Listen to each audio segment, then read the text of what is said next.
Hello everyone, my name is Esfandiar Khaleghi, and today I'm with you for the first session of the CAD and CAE Bootcamp. We're going to go through the CAD, particularly using the Siemens NX today. And I really wonder if you please go and watch the rest of the video and try to practice at your own time. So it's really important. You can watch hours and hours of the CAD and CAE videos, but without putting into actual practice, you won't be able to learn that much. So practice is really important. And once you practice more, you will become much more professional and you can do lots of these sort of things within a short period of time, which is really important as well. So today we're going to have a brief introduction to the CAD, and also I'm going to demonstrate it how you would be able to access to the Kingston University Desktop Anywhere and how you can launch the different softwares, including the Siemens NX. I'm going to talk about the different environments the Siemens NX has. We will start the Siemens NX and you will see how we can create a new file into the software. And also I'm going to show you the different type of dimension and constraint within this software, which applies to any other CAD software that you will work with. As well as we start some sort of the 2D modeling technique as well as the 3D modeling techniques. And we start modeling together using the 5 tutorials that I've designed for you. Whenever we talk about design in engineering, we always talk about these sort of design process.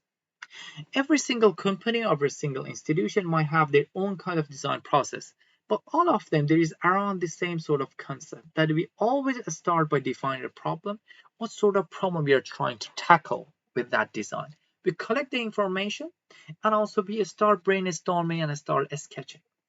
Previously, designers supposed to be able to make it really easy and simple prototype to be able to visualize their design.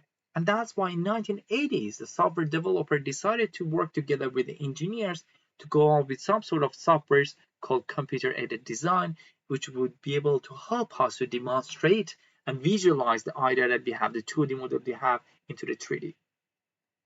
And the same sort of things, once you come with the model that you make it, of course, in order to study that better, you have to make a prototype to study to see whether they would be able to tolerate the forces, how it performs into the real world.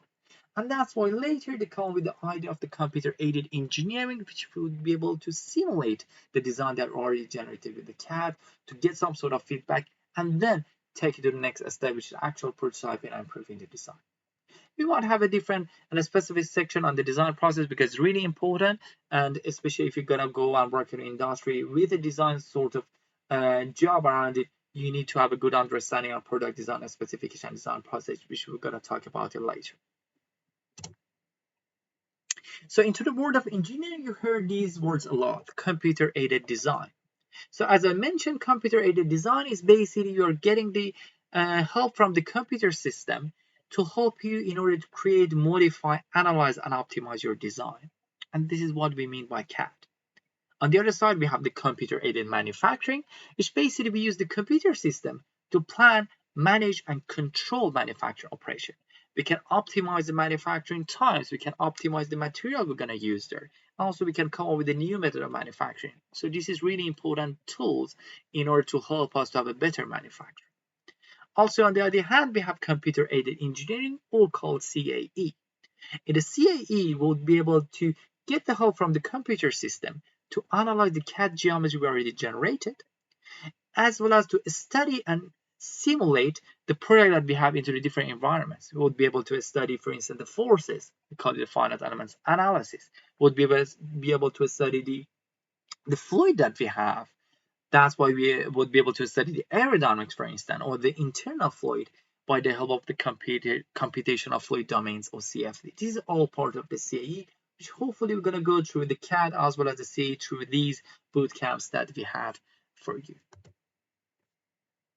So in terms of the CAD and CAE softwares, there are plenty of them available. The one they are quite common in industry is the Siemens PLM NX, which has all things from the early stage of the design, from the 2D modeling, 3D modeling, the drafty technical drawings, the simulations, finite elements analysis, as well as the integrated management and manufacturing as well they have inside. That's why they have the full PLM as well as they have the product lifecycle management as well into it. So we'll be able to do that all within one software package. which is why they are quite well known, particularly in the aerospace industry. Of course, Daimler Mercedes use the Siemens NX as well, but it's quite well known in the aerospace. On the other side, we have CATIA. It has the same sort of features. It doesn't have that much user friendliness of the Siemens, to be honest, but it's quite well known in automotive industry, and people use the CATIA a lot. On the other side, we have the SolidWorks, which has all these features. It also has the manufacturing these days, but not as powerful as the Siemens, to be honest, and usually come with a different package with it. But of course, it's quite well known as well, especially in the academia or even startup with small companies. And of course, we have AutoCAD. AutoCAD particularly started with the 2D modeling. These days, we have the AutoCAD 3D as well, and have some sort of simple 3D modeling, but it's not as advanced as SolidWorks and Siemens NX. So these bootcamp, we're gonna go and start working with the Siemens NX. Of course, we're gonna cover the SolidWorks as well. But again, doesn't matter, as long as you know some sort of concept of the CAD and CAE, you can apply these principles to any other software. So if you wanna go to the industry that require CATIA, it's quite straightforward to use the CATIA. The only sort of things which is different is just the layout of the software. It takes a while for you to learn the environment, but the rest is quite straightforward. So let's begin everything, and what we're going to do, I'm going to go and briefly talk about how you can access the university facilities virtually and how you can connect to the virtual computers at Kingston University and how to launch the software. So in order to get access to the software we're going to use today, which is the Siemens NX, you need to access to the virtual machines at the university facilities. So in order to do that, what I recommend, please open up your browser and search for Kingston University Desktop Anywhere. And please click on the first link that you get. It's called the My Desktop Anywhere, Kingston University. So the software you need to download is the VMware Horizon client, that basically if you click on here, you have two options. You can either install it, which I highly recommend, or you can use the HTML version of that, which basically use your browser, whether it's the Safari, Chrome, or the Microsoft Edge, to get access to the virtual machines. I don't recommend this one because it has some limitations based on the computer performance that you have, as well as the how many tabs you have open in your browser. So I recommend actually install the VMware Horizon client. And the beauty of it actually compatible with almost any machines that if you see it in a second, that they designed this software to be compatible for the Windows machine, Mac machines, the Linux, iPhones, as well as the Android phones. So it depends on what device you want to use to connect. You can use any of these. So download that the VMware Horizon on your machine, and once you've done that, you will see something like that in your screen. So once you install the VMware Horizon client, open it up, and you need to make a new server. So click on new server and type micworkspace.kingston.ac.uk. And once you do that, click enter. And once you enter that, you will get a tab which you need to put the username and password. Once you put the username and password, you see the different type of the machine you would be able to access it. I highly recommend to click on the SEC PC Lab, which you as a student, the SEC faculty, you have access to the higher performance, with the better performance computers, which give you much more bandwidth as well as a faster computer. So I would highly recommend to click on these options. The first one, the SEC PC Lab. And once you click on it, you will see on a screen something like what I have in here, which basically is a virtual machine that log in with your student account. In order to launch any software that the university offers for you, you need to click on the Apps Anywhere, which is this icon. So we just click it once on that, and let's for the Apps Anywhere to be open.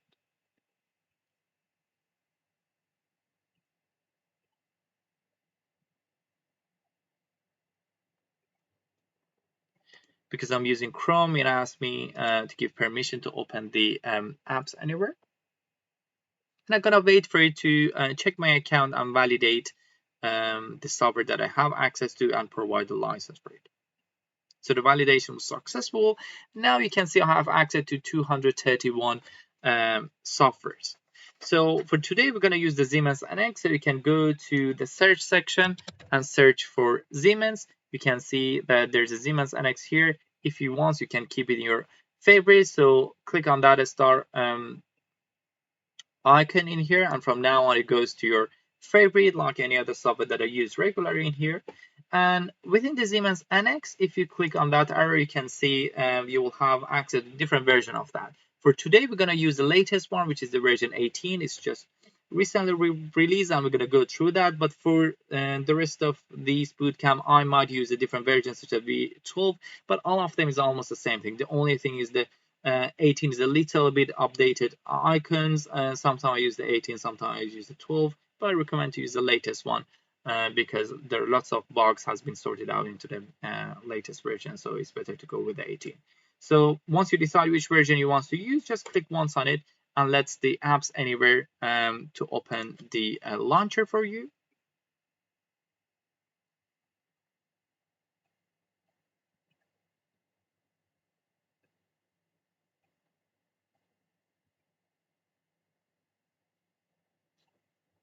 Let me minimize this one so you will be able to see the launcher here. And you can see the launcher is trying to install that software into my machine, to my virtual machine actually, and allocate a license for me as well.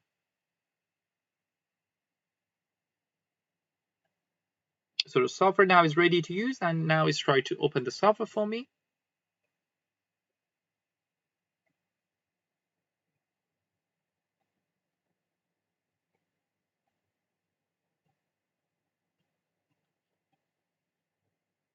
It might take a little bit because it's a heavy software.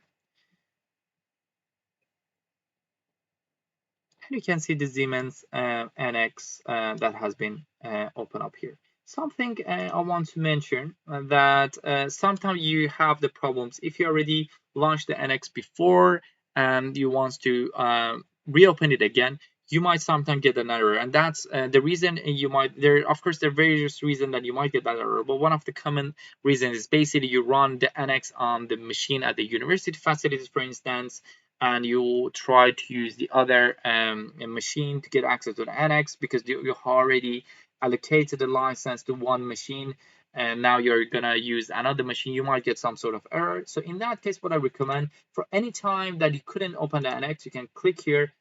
First of all, stop it and then click on the remove. What it does, it revoke the access to that software, and you can launch it one more time again by going through the apps anywhere, search for Siemens NX and open it up. It's quite common that I see that, especially if you go around to different computer labs at the university and use the different machines, you might get that sort of error. So that's the other thing. So once the Siemens NX has been opened, we're going to go through the Siemens environment and get familiarized ourselves with the software. So if you see the software has a different bars. So the first toolbar is on the top. We have the second one, the third one, and the fourth one. Lots of similarities in you see in here, and the reason the Siemens has been designed by that because they want to satisfy all different type of the designer which is available, and each of them to give some sort of feedback to the NX. So they decided to make the different kind of toolbars available for the different people and based on their preferences. So for instance, if I want to open up a new file, I can go here and click on the new file. I can come here to the and click on the file and click on the new. I can also go here and click on the new.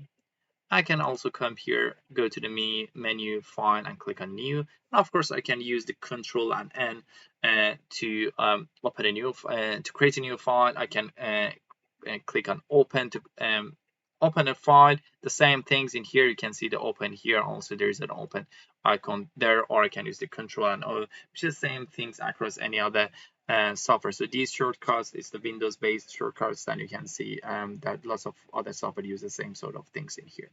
So all of them is the same things basically, and also these toolbar will keep changing based on the environment that you're using, and you will see it in a seconds how it will change. So let me create a new file. So in order to create a new file, as I mentioned earlier, you can use the Control N or click on any of these new icons, and you can see that I have a window, it's called New, and I have access to different tabs. These tabs is basically a different feature that's been designed into the Siemens NX. If you want to start modeling, you have a modeling tab you need to go to. If you want to work on the 2D drafting or technical drawing, you need to go to the drawing section, which you see a different templates for it. If you want to do, I don't know, a CAE analysis, the finance elements modeling and analysis, you need to go to the simulation, which you have access to this one in here. If you want to work with the additive manufacturing, or if you want to use the computer aided manufacturing, you need to come here and go to the manufacturing, and then if I click on OK, you can see all different templates that is available for the computer aided manufacturing as well. So all these things related about what you want to do with the software. So in my case, I'm gonna start modeling, and in the modeling, again, you have different options. If you want to do a 2D, 3D modeling, you need to click on a model, which basically you will be able to create a model in here. If you want to use an assembly, which basically put the different models, you have different parts on top of each other, you need to click on the assembly. If you want to do a surface modeling or do a kind of sheet metal, you have an option for that, and so on. So this is how the software has been designed to be able to facilitate all different features that you're looking for. So in my case, it's a model. I click on the model, and then you would be able to name it as well. So let me change the name of that one to let's say model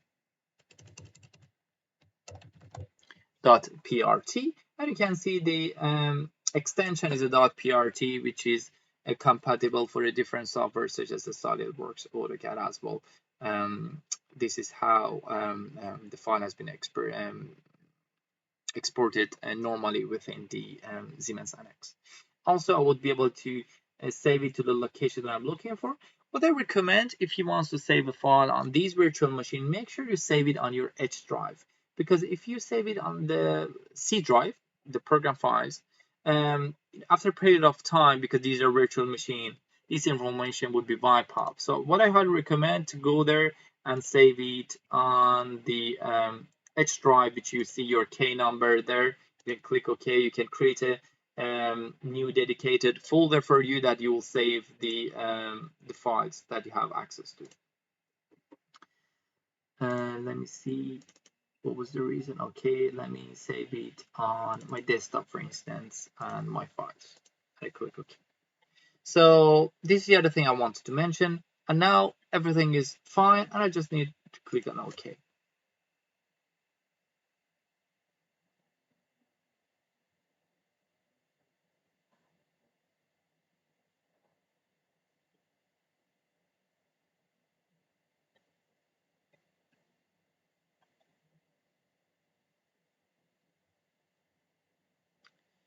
Great.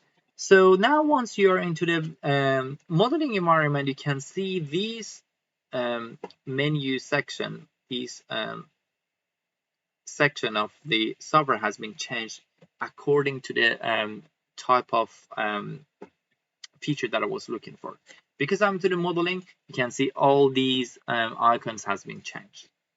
And what I have here, of course, the file, as I mentioned earlier, you can see the file here. The home, which basically is the common icons, the common things that you're looking for to use in the modeling.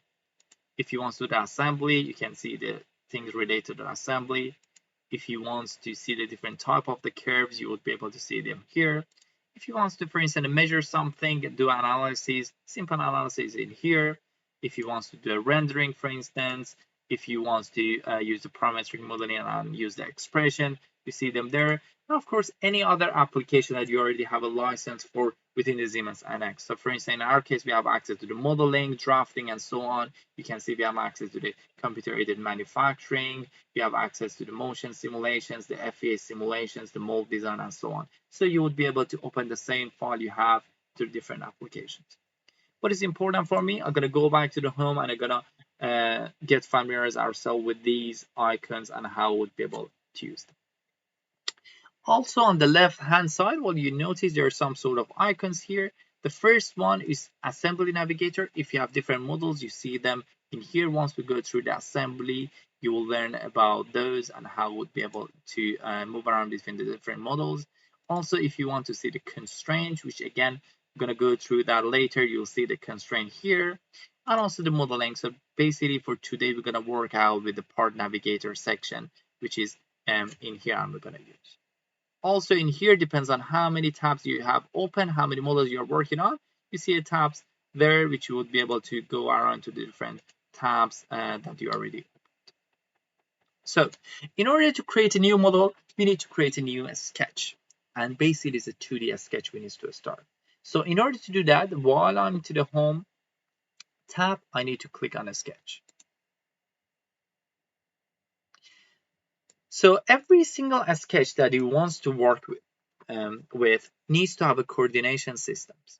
And the coordination systems, it's the workpiece coordination system that you can see that we have the coordination system, the main coordination system in here that has the x-axis, y-axis, and z-axis there.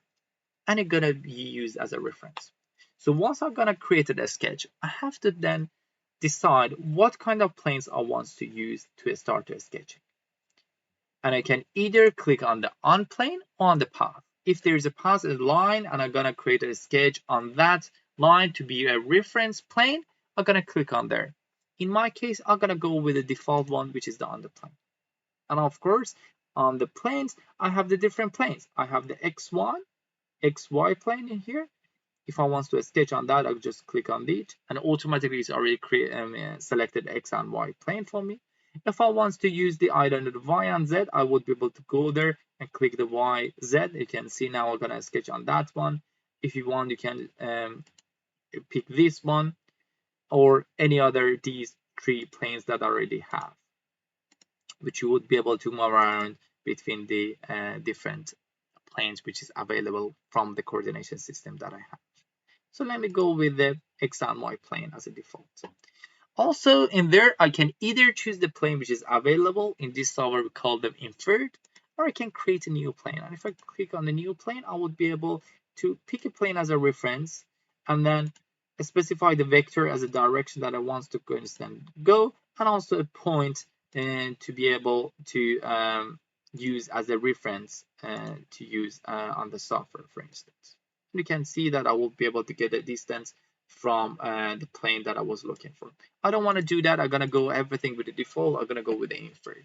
Also, the reference, I can change it from the horizontal. You can see now it's a horizontal. I can change it to the vertical. Now the coordination system will change. Also, I would be able to specify the point I want to have my coordination there and create a sketch from there. If I want, for instance, I can pick this one to become the reference. But what I recommend if you're new to the software, click on the sketch, keep everything as default, don't change everything, just click OK. As simple as that. And you will learn through the rest of these things eventually once we go through the different tutorials together. So once we are into the sketch environment, you can see that I'm into the sketch 1. You can see a sketch has been created in here. And in order to do the sketching, I have access to different sketch. So let's start by creating a new line. If I want to create a line, I will go through the main bar in here and I'll click on the line. You can see it says create a line with constraint.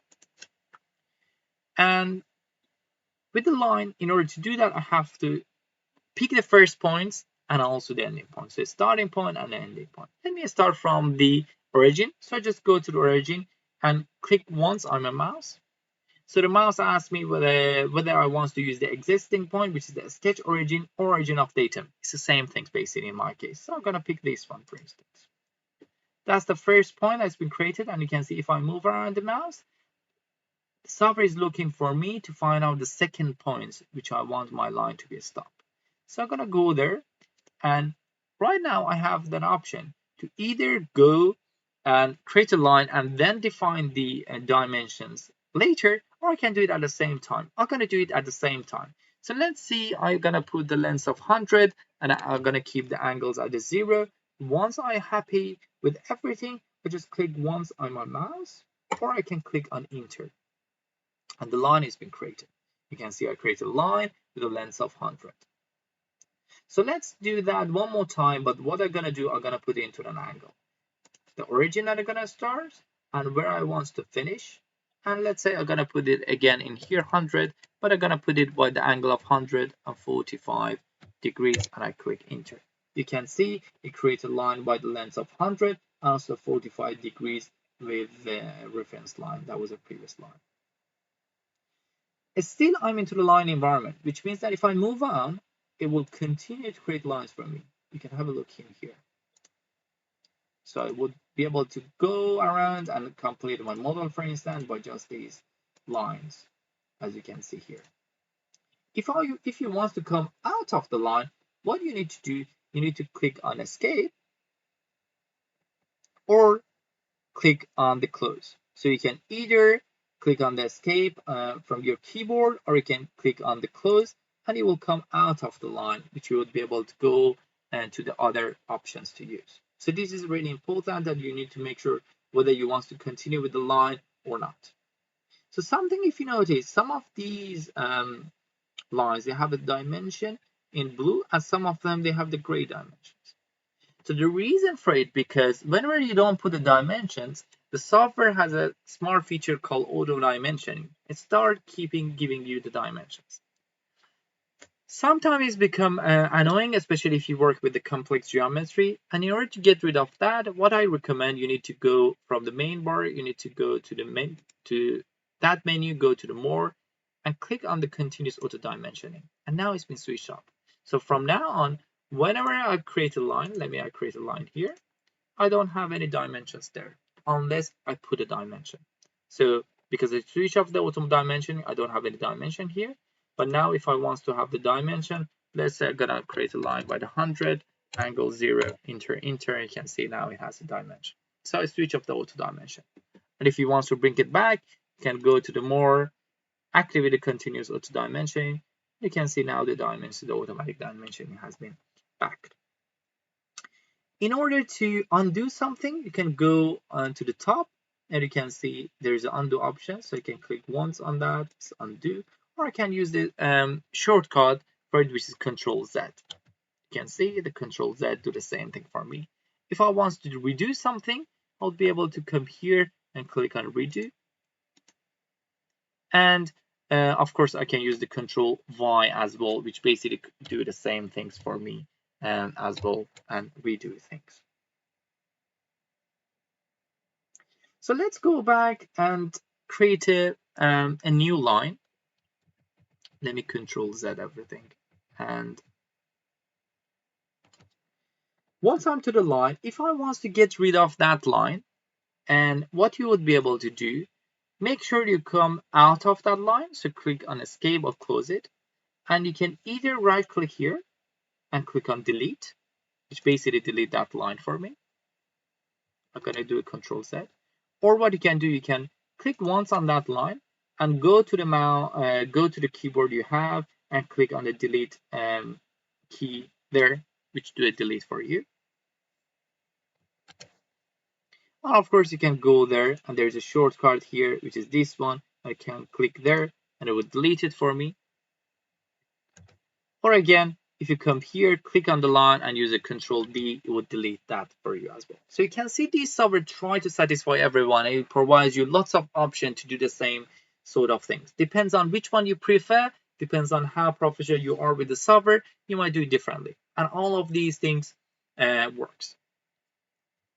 So let's go back and I'm gonna create a line there, and a line there, and a line there, for instance. So now if I want to delete everything together, of course, I can use a Control A, which basically highlight everything for me. So let me make sure that I close the line first. I can use the Control A in here, or what I can do, I can drag the mouse like that to be able to pick everything that I'm looking for, and I can click on the delete, which basically delete everything. And also give me an error that are sure because they are attached with some sort of constraint. You're gonna get rid of them. And I'm going to click OK. It doesn't matter in my case. And I'm going to do a Control Z to continue with it. So let's go and talk about the dimension for the lines before I go with a different kind of options into the sketches. So in order to have a dimension, as I mentioned earlier, you can either, once you're doing the dimension, give the dimensions. Let me create a line so you can see here. So I create a line here.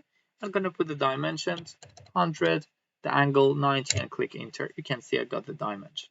But if you want to change that dimension, what you will be able to do, you will be able to double click on that dimension. And you can see I still have that dimension there, which I will be able to change it. Let's change this one to the 50. The same thing, if you already forgot to put the dimension because you have auto dimensioning, you would be able to double click on there and change the dimension. Let's do it to the 100.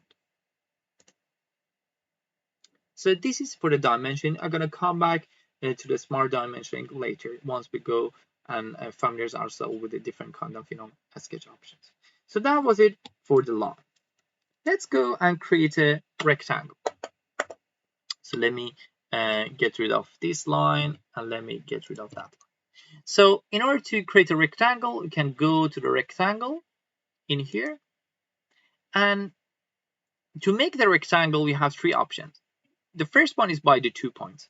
So you can start by the origin, the first point that you have, and it's looking for the second point, which basically this point.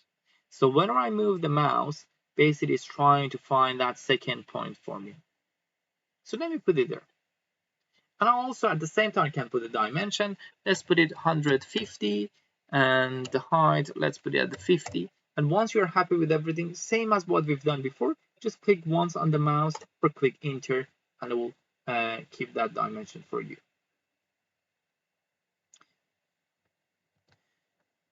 And again, if you want to come out of the line, just out of the rectangle or the sketch you have, just click on the escape, you come out. So we'll just do it one more time for you. Just go to the lines, and we're going to use a 2D, the 2 points, the first point, the second point. I'm going to put the 100 by 50 and click once on that. You have the 150 rectangle here.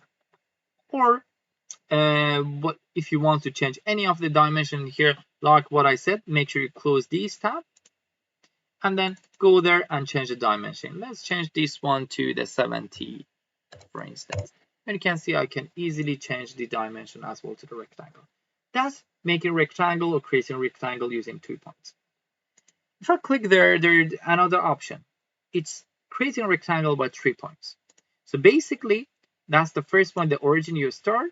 The second point that shape one of the side of the rectangle, and the third point which basically control the height of it as well. So that's using the 3 point in order to make a rectangle. That's the other way of doing that. There is the other option which basically again is using 3 points, but the 3 points that you have is one of them is the center. We usually use this one whenever you have a symmetrical geometry. So let's try it. That's the sketch from the origin. You can see I can move around the mouse. That's become my second point. And the third point control the height, but everything becomes symmetrical. So as I mentioned, we use this a lot if you want to have a complete symmetrical model and if you want to have the coordination in the middle. Again, I can use this one and I put it like that. I'm going to put it into the angle, let's say 100 by 50, and I'm gonna put the angle at the 45 degrees, and you can see I can easily make that rectangle with an angle. And once you finish, just click on the close so you get out of the rectangle. And that was it for the rectangle. So the other thing we're gonna go through is creating a circle and sketching a circle. So in order to do that, you need to go to the circle and click on the circle. And again, you have the 2 options for the circle. The first one is a circle by the center and diameter. So let's pick up the center. You just click once on the mouse. I'm going to use the existing point. And the second one, which basically control the diameter. So I can either move the mouse, I can put the diameter I'm looking for. And this one is diameter. Let's put 200 as a diameter and click enter or click once on the mouse. But you can see that the diameter has been created by the 200 millimeter. If you want to come out of it, you can click on escape, or click on there, which comes out. You can double click on that dimensions and change it to something else if in case you want it. So basically you are modifying that. There's another way to make a circle, which basically creating a circle by 3 points. And you can see that that's the first point, a second point, and the third point. Now they control the diameter. So basically the first point and second point was just the guidance for creating that circle. Usually we use that a lot once we already have the 2 points and we're going to create a circle between them. Again, I can put the diameter there, I can type it in, or I can do it later as well. So this is the other way that we can create a circle. Depends on which of these methods we prefer. And if you finish, just click once on the close, you come out of the circle. The other thing I want to talk about is creating an arc. So arc usually we use it a lot if in case we have the 2 different points or 2 different lines, we're going to connect them together using an arc, and that were really useful tool. So let's say I'm going to create a line here, and now we're going to use an arc. So in order to do that, I need to go there. You can see an arc, and with an arc, again like a circle, there are 2 different methods: by the 3 points and also 2 points and a circle and a center for that arc. So let's go with the 3 points. You can see that's the first point. A second point is basically where I'm going to end, and a third point control the radius for me. You can see that I can control radius with the third point. I can put and type the radius. Or there's a different way of doing it, which basically you have a center point and 2 other points which are going to control the radius and diameter from me. So let's say that's going to be my first point, and you can see that's going to be my second point, and the third point control the radius for me. You can see I can move around my mouse to get to the desired arc that I'm looking for. So that's about the arc.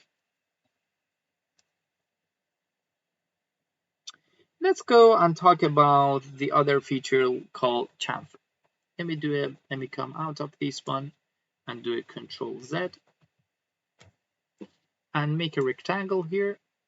I'm gonna make a rectangle using the 2 points here. I'm gonna make a rectangle, let's say by 150 and 100.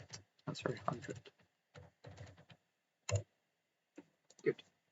So within that, we would be able to apply the chamfer, for instance, or even the fillet. So we use the chamfer and filleting in order to make the manufacturing easier, because you don't need the accurate machining to be able to use that. So you see them a lot into the design. For instance, if you have a monitor in front of you, computer, or even a phone, you can see around the corner they have some sort of filleting, some sort of curvature in order to make the manufacturing easier. And of course, it's much more appealing in terms of the design. So in order to do that, here you have the chamfer and you have the fillet. So let me come out of it. And in order to get access to the chamfer, is this one. You can see it's chamfer. And the chamfer needs to have at least 2 lines. First line and a second line, just click on that. You can see the chamfer representation is appeared, and depends on what the distance I'm looking for. Let's put it at the distance 30. If I put it like that, you can see that's 30. That's the 30 from the line. If you finish, just click on close. And now you come out of the chamfer. If you want, you can change these dimensions again by double clicking that one. And let's change this one to the 20, for instance. You can see once I change that dimension, these dimension also is changed, because all of them, they should be the same things for the chamfer here. And let's do the chamfer for these 2, and I'm gonna put this one there, for instance. And volume to the chamfer, I can continue on making chamfer for the different edges. So if in case you want to continue, you don't need to come out of it. But if you finish and you want to come out of it, just click on the close and you finish doing the chamfer. So let's do the same things, but this time rather than the chamfer, we're going to apply the curves, or we call it the fillets. It's the same thing. So click on the fillet. And again, the fillet has two different type of filleting. So one is a fillet with the trimming, and the other one is the fillet without trimming. So let's go with the normal filleting, which basically with the trimming. And again, like a chamfer, you need to pick the two lines. So I'm going to pick the first one and the second one. You can see the fillet has been up here, and I can put the radius for it. So let's say I'm going to put the radius 30. And if I want to continue applying the fillets, I can continue doing that. Let's put this one 30. And if I finish, I just click on the close on escape, comes out of that fillet. There's another type of fillet. It's without the trimming, and let's try this one again on the first line, second line, and I'm gonna put it there.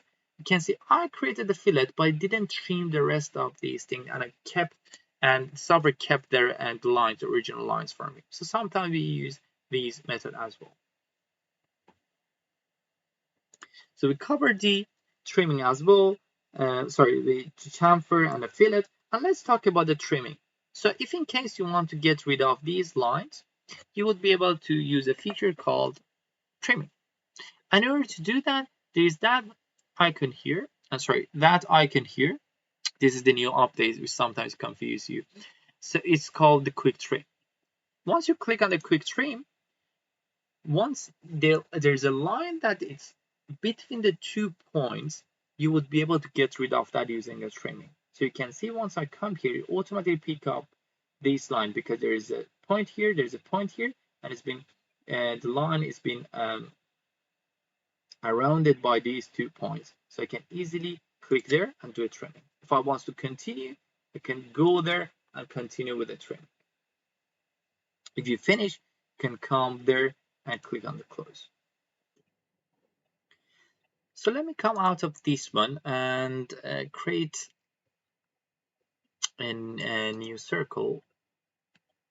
So I'm gonna pick everything in here. I'm gonna pick this one, click delete. And now what I'm gonna do, I create a circle. Let me create that circle from the center, something like that. And let me make a line like this. And let's make a line like that. Now, usually we use the trimming. I think trimming would be able to understand trimming better in here. If I want to get rid of that, you can see I can easily make that one, or vice versa. If you want to keep this one, you would be able to click on there and go to the trimming again and click on there and get rid of the rest of it. So whatever is being closed between the 2 different points, you would be able to apply trimming and get rid of the ones, the area you don't need it. So all these things, it's if in case is a little bit confusing for you, don't worry about it. We will learn every single of these through the different kind of practices which we're gonna go with each other about it. So that was it for trimming. Let me get rid of these lines in here and go with the other things in here. So let's go with the a quick extend. So let's say we have lines like that, and I'm going to continue it like this, and I'm going to continue like that, and there's another line, but it's not connected with this one. So in this situation, what you want to do, you want to connect this line to the other line. So that's why you want to use something called quick extend. So in order to do that, you would be able to come here, and it's called the make corners as well as the quick extend. So both options can actually apply here. Let's go with the quick extends here, because of course we have a corner, I can use the make corner as well. The quick extend, again, I need to have the 2 lines. So a curve I want to extend and a curve I want to reach to. If I click there, the software is smart enough to find out the other one that I'm looking for. It was this one, and it automatically connected together for me. So that's why we use the quick extend, which basically the quick extend, what it does, it finds the end point of the current line you have and find out the other points that is the closest point next to it and try to extend those two. One of the good things about the quick extend is basically it will update the line for you. So you get rid of that line and move that line to, move that point to the other point for you. So it's not the two different lines. Whereas if I wanted to use the, for instance, create a line here, you can see I still have the two separate lines. Whereas with the quick extend, I easily extended the line that I have. I could also use the quick corners. So the quick corners, let's say I'm gonna change the size of this one, and I'm gonna do it like that. With the quick corners, the beauty of these is basically with the making corner, I can pick this one and pick that one. It try to connect them together and make a corner. This is a really useful tool as well, if in case you want to have a complete two lines to meet each other and make a corner in one side. So I'm going to do it one more time for you. Basically, you have two lines that they haven't reached with each other. So you can go there and click on the make corner. First line, second line, and you automatically created a corner that you've seen. The other thing which I wanted to talk about is moving curves. So sometimes you want to move any of these lines, which we call it the curve. So there is an option here is called the moving curve. It's this one. So let's say I'm gonna click on there, and you can see the software now shows a representation of the moving. So if I move that arrow, you can see I'm trying to move that line, and also once I do that, the distance will be changed. So let's say I'm gonna make a distance of 20. I can either change it there or there. It's the same thing. So let's say 20. So the line has been moved by 20 millimeters. So that's the moving curve. Also, if I want to do the move for the other lines, I would be able to do the same things, that I just go there and click on the other line, that I would be able to move that one up. So that's a reference, and that's what I want to move the line. So you can see you can make it a smaller or large. There's the other thing is called the offset move. So the offset, which basically you will be able to make an offsetting. So we use the offsetting, and we're gonna do a practice on that as well. Once we have a design and we want to generate another sort of sketch out of it with a little bit of offset, with a little bit of the distance from the actual curve that we create. So with the offsetting, you would be able to control those. You can see I'm gonna pick everything and I'm gonna say every single line I'm gonna get the 10 millimeter distance, and you can see that I generated the sketch, which basically based on the first sketch that I have, but each of them has a 10 millimeter distance from the origin that I had, and you can see all the length has been changed by the 10 millimeter from each side, and that's why we use the offsetting. Also, I can use the offsetting as some sort of a scaler as well, so I can make my sketch bigger and smaller. In order to do it, of course, you can use the scaling if you have a specific size that you want to reach to, or you can use something easier, which is called a scale curve. With a scale curve, you would be able to do and convert your sketch with a different scale. And you can see the scale factor right now is 1. Of course, I can make it bigger and convert it to 2. You can see my sketch become twice bigger. Or I can make it smaller. I put a 0.5 and I can do it with the scale factor of 0.5. So let's go with the 2. You can see I've rescaled my design by making it twice bigger. So that's about the offset move and a scale. The other thing I want to discuss about it is dimensioning. Let's go back to the dimensioning.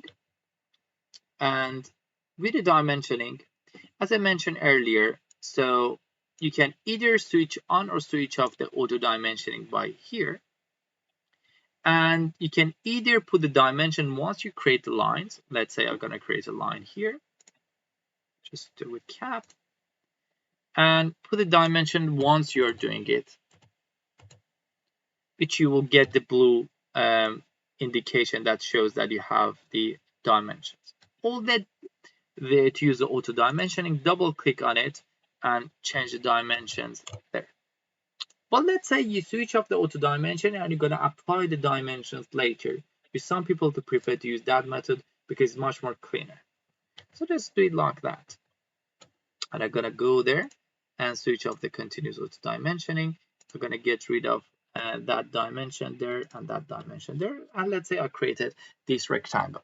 So in order to apply the dimensions, I need to go there. It's called the rapid dimensioning. And if I click the arrow underneath, you see a drop down menu, which basically is a different type of dimension. If it's a line, I use the linear dimensioning. And the linear dimension, what you need to do, you need to pick the first point, the second point, and then drag the mouse down. You can see there is a dimension there. I can go there and then change this one, let's say to the 100, for instance. And now I have the 100 millimeter as the one side of the rectangle. Let's do that again by the other side. And I click on the linear dimensioning, the first point, the second point, and the height of this one, I'm gonna put it as the 50, let's say. And the other thing, let's say I created a line like that. I created a line like this with an angle, and I'm gonna make the angular dimension. In order to make the angular dimension, I need to go there and go to the angular dimension. The angular dimension, I need to pick the first line, the second line, and automatic software go and then find the angles for that for me. I can click there. If I want to change it, I can come here, double click and change that dimension. Let's change it to the 120, for instance, and you can see it will update the dimension for that for me. Same things, if I have a circle, let's say I have a circle here, and if I want to give the dimension to it, once the auto dimension is off, I can come here and go to radial dimensioning and pick up the circle that I have there, and I would be able to put the diameter for that. You can see here is a 63. I can go there, double click there, and I can control the dimension. Even if I come here, I can have it as a diameter. I can change it to the radius. So both of that one. So it depends on what information you have in your technical drawing, which of these you want to work. Both of them it works. You can use the radial or the diameter as well, or something easier. Let me go back to all of these things, and it's called the rapid dimensioning. Rapid dimensioning, what it does, basically it includes all these things through the rapid dimensioning. With the rapid dimensioning, it automatically finds out which of the dimension it wants to apply for it. So let's say I pick up the line. If I drag the mouse down, it automatically realizes there is a line. So of course I'm looking for a linear dimension. If I want to get the angle between these two, if I go to rapid dimension, you can see I pick up the first one, and now it's trying to give me the height of it. But if I pick the other line here, it find out now I want to find the angular dimension between those. So it's a really useful tool, and automatically find out what kind of dimension you're looking for. That's why we use the rapid dimensioning a lot. We don't go through these things unless we want to definitely get the angular dimension, for instance. But the rapid dimensioning will do everything for us.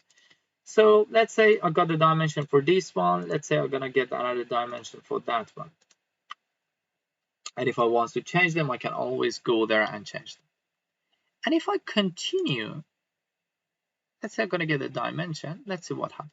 I get the error, and what the error is saying, you are the over constraint.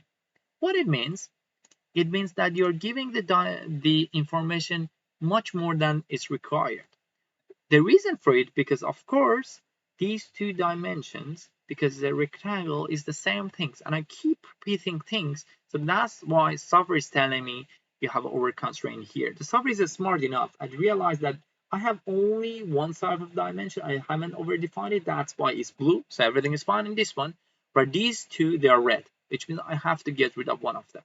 So I can go there, right click, and click on delete. I just deleted the dimension. Now everything is become fine. This is something that's really important in your design, whether you overdefine or underdefine something.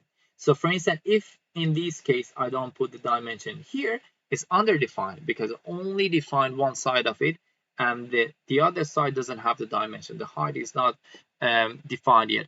That's why it's underdefined. Whereas if I apply the dimension to that, now you can see everything is fine.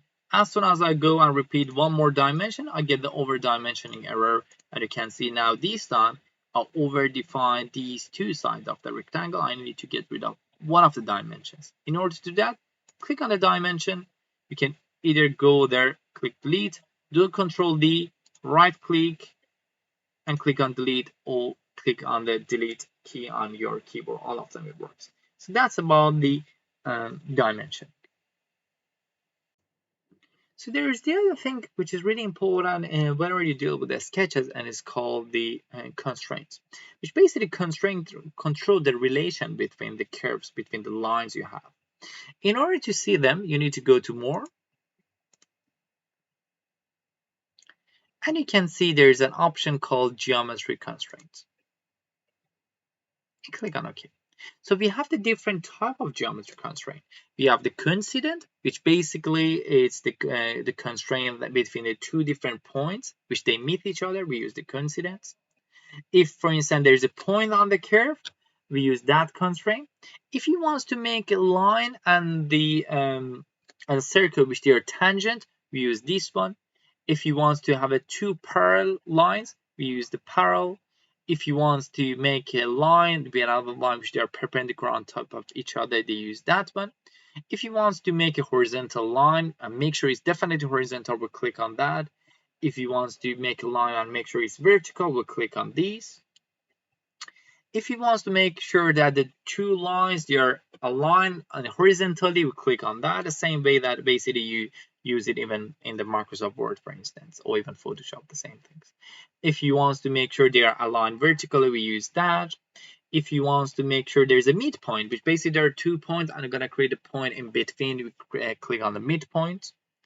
If you want to make sure the lines are collinear, which basically they will be able to follow the same sort of, they're linearly aligned with each other, we use the collinear.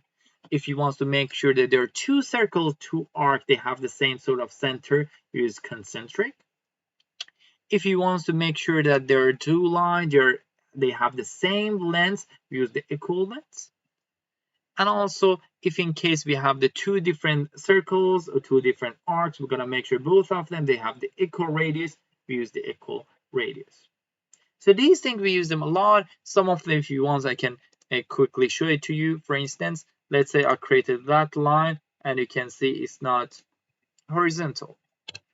I can easily go through their geometry constraint, click OK on this one, and I'm going to make sure that I go there and then click on this one, which basically horizontal, and click on these, and you can see my line and become horizontal. Of course, it's the same thing. Let's say I make the line like that, and it's not vertical. So I have two options here. I can either go to the geometry constraint and say that line that I have here is vertical. So I click on the vertical and click on there. The line become vertical.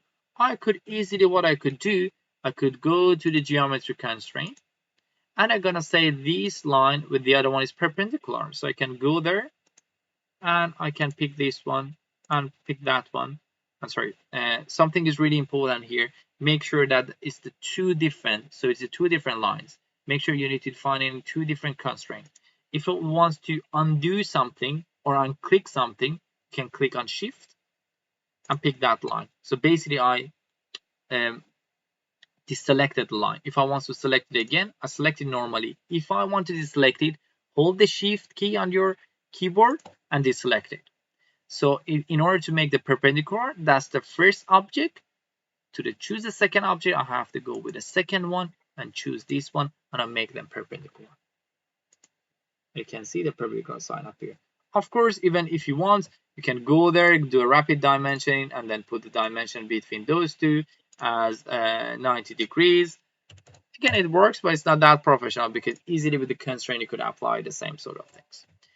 And what else? If, let's say, you want to create another line and you want to make sure they are parallel with each other, let me put that with an angle. I can go there with the geometry constraint. First of all, let me make sure these two are perpendicular. This one with this one is perpendicular, and also this one, it automatically with this one is horizontal. But if I undo that, if I want these two horizontally, I can easily go there and then choose the parallel. I'm gonna say this line with this one I want to be parallel, and now become parallel. And you can see the sign of parallel. Something, even if you notice here, once I was sketching, it automatically get the 90-degree constraints. Also, this one become horizontal. So sometimes once you're sketching, the software do it automatically for you. If you look at here, it apply the horizontals, it apply the verticals automatically. So that's the other things that the software is smart enough for you to do that. Let's say I'm gonna put the constraint that both of them there have the equal lengths. I can go there and I can say equal lengths between this one, and they will get the equal lengths. And also the perpendicular I already mentioned. Let's quickly apply to this one and make it perpendicular as well. And through the rest of the constraint, once we go through the different practices and tutorials together, we'll learn these later on. So once you finish your sketch and you're happy with everything, you're gonna come out of the sketch. Let me first get rid of this one, the extra part that I created, and I'm gonna delete it quickly. So once you finish everything, you're gonna come out of that sketch. In order to do that, you need to come here, and it's called the finish sketch, and finish the sketch. So you now come out of that sketch. If you want to go and update that sketch, what you need to do, you need to pick up that sketch. Make sure you're in Part Navigator. If in case you're somewhere else, make sure you come here to the left. It's called Part Navigator. Make sure you see your sketch. Double click on your sketch, and now you have activated a sketch. If you want to come out of it, you can click on a finish sketch to come out. If you want to edit it, again, double click or right click and click on edit, which you would be able to activate a sketch. Something what I've noticed for the students that they do the mistake, for instance, if they want to make the rectangle, they come with a different kind of sketches at the end. Let's say I'm gonna create a sketch and I'm gonna create a line here, and what they do, they make that line come out of the sketch, and then they create another line in the different sketch, and let's say it's this one. The problem with this method, you will end up by having different sketches that they don't have relation with each other. You can have a look. So these are out of your sketch. For instance, if you want to make the diagonal line in here, make sure you go and activate the sketch you're looking for, double click or right click and edit, and then update your design in there, not outside of that sketch, and then come out. So this is what I've noticed, that usually the people would end up having different sketches. They don't have relation with each other. And once we go on, which we're going to quickly go to the 3D modeling, you will see you will end up having a problem, because what you are trying to do with the 3D modeling, you want to convert the 2D model you have to the 3D, and having a different sketches that they don't have a relation with each other will cause a problem for you. The other thing, if in case you want to hide something, one of your sketches or something like that, you can come here and click on that eye icon, which basically hide these. If you want to unhide it, you can come there, click on there, and it will unhide them.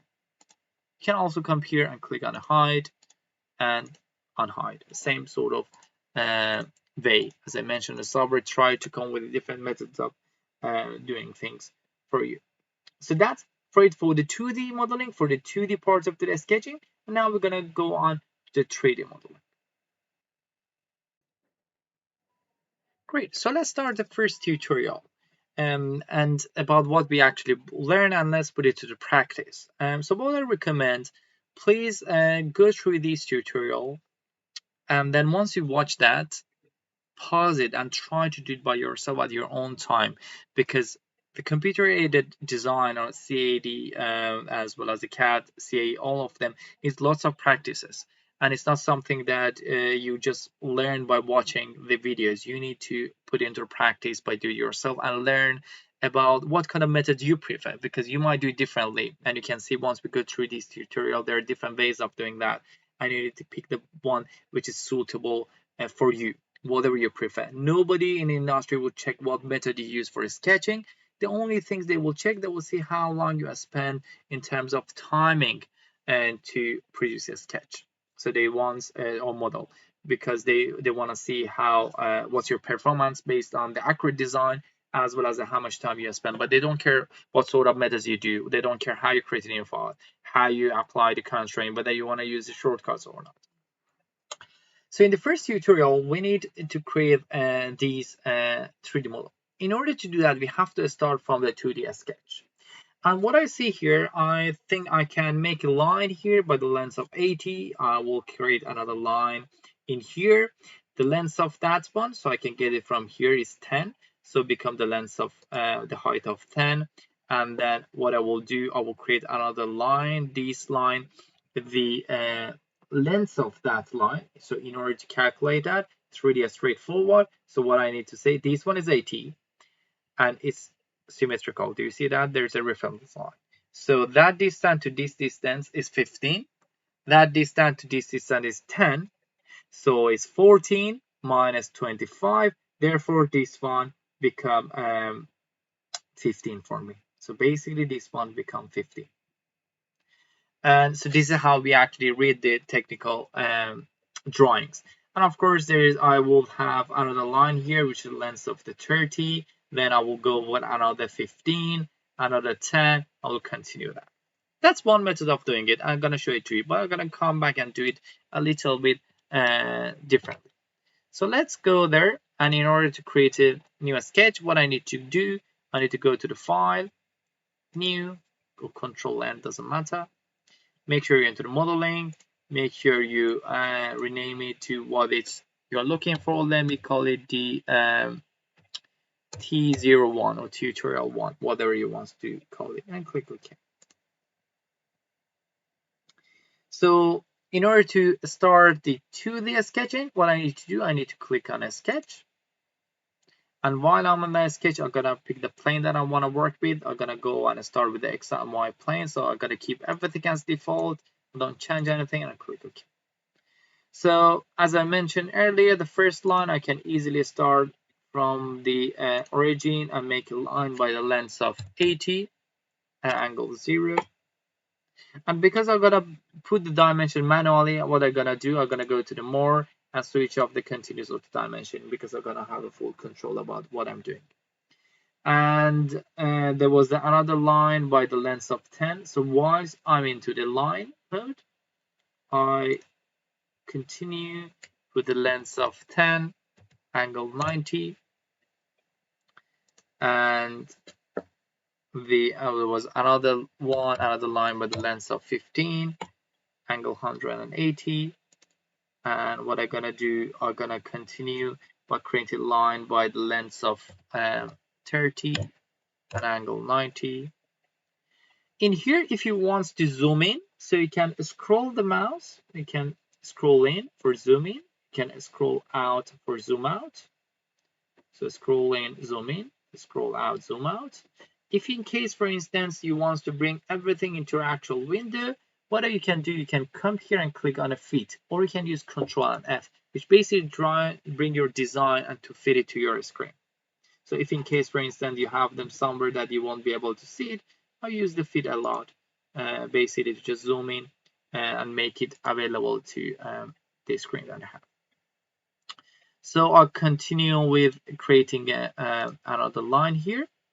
But this time, I don't put the dimensions. If you notice, once I do it automatically, you realize that you can see it here, horizontal, vertical, is all these constraints that I was talking about. Software is smart enough to do it automatically.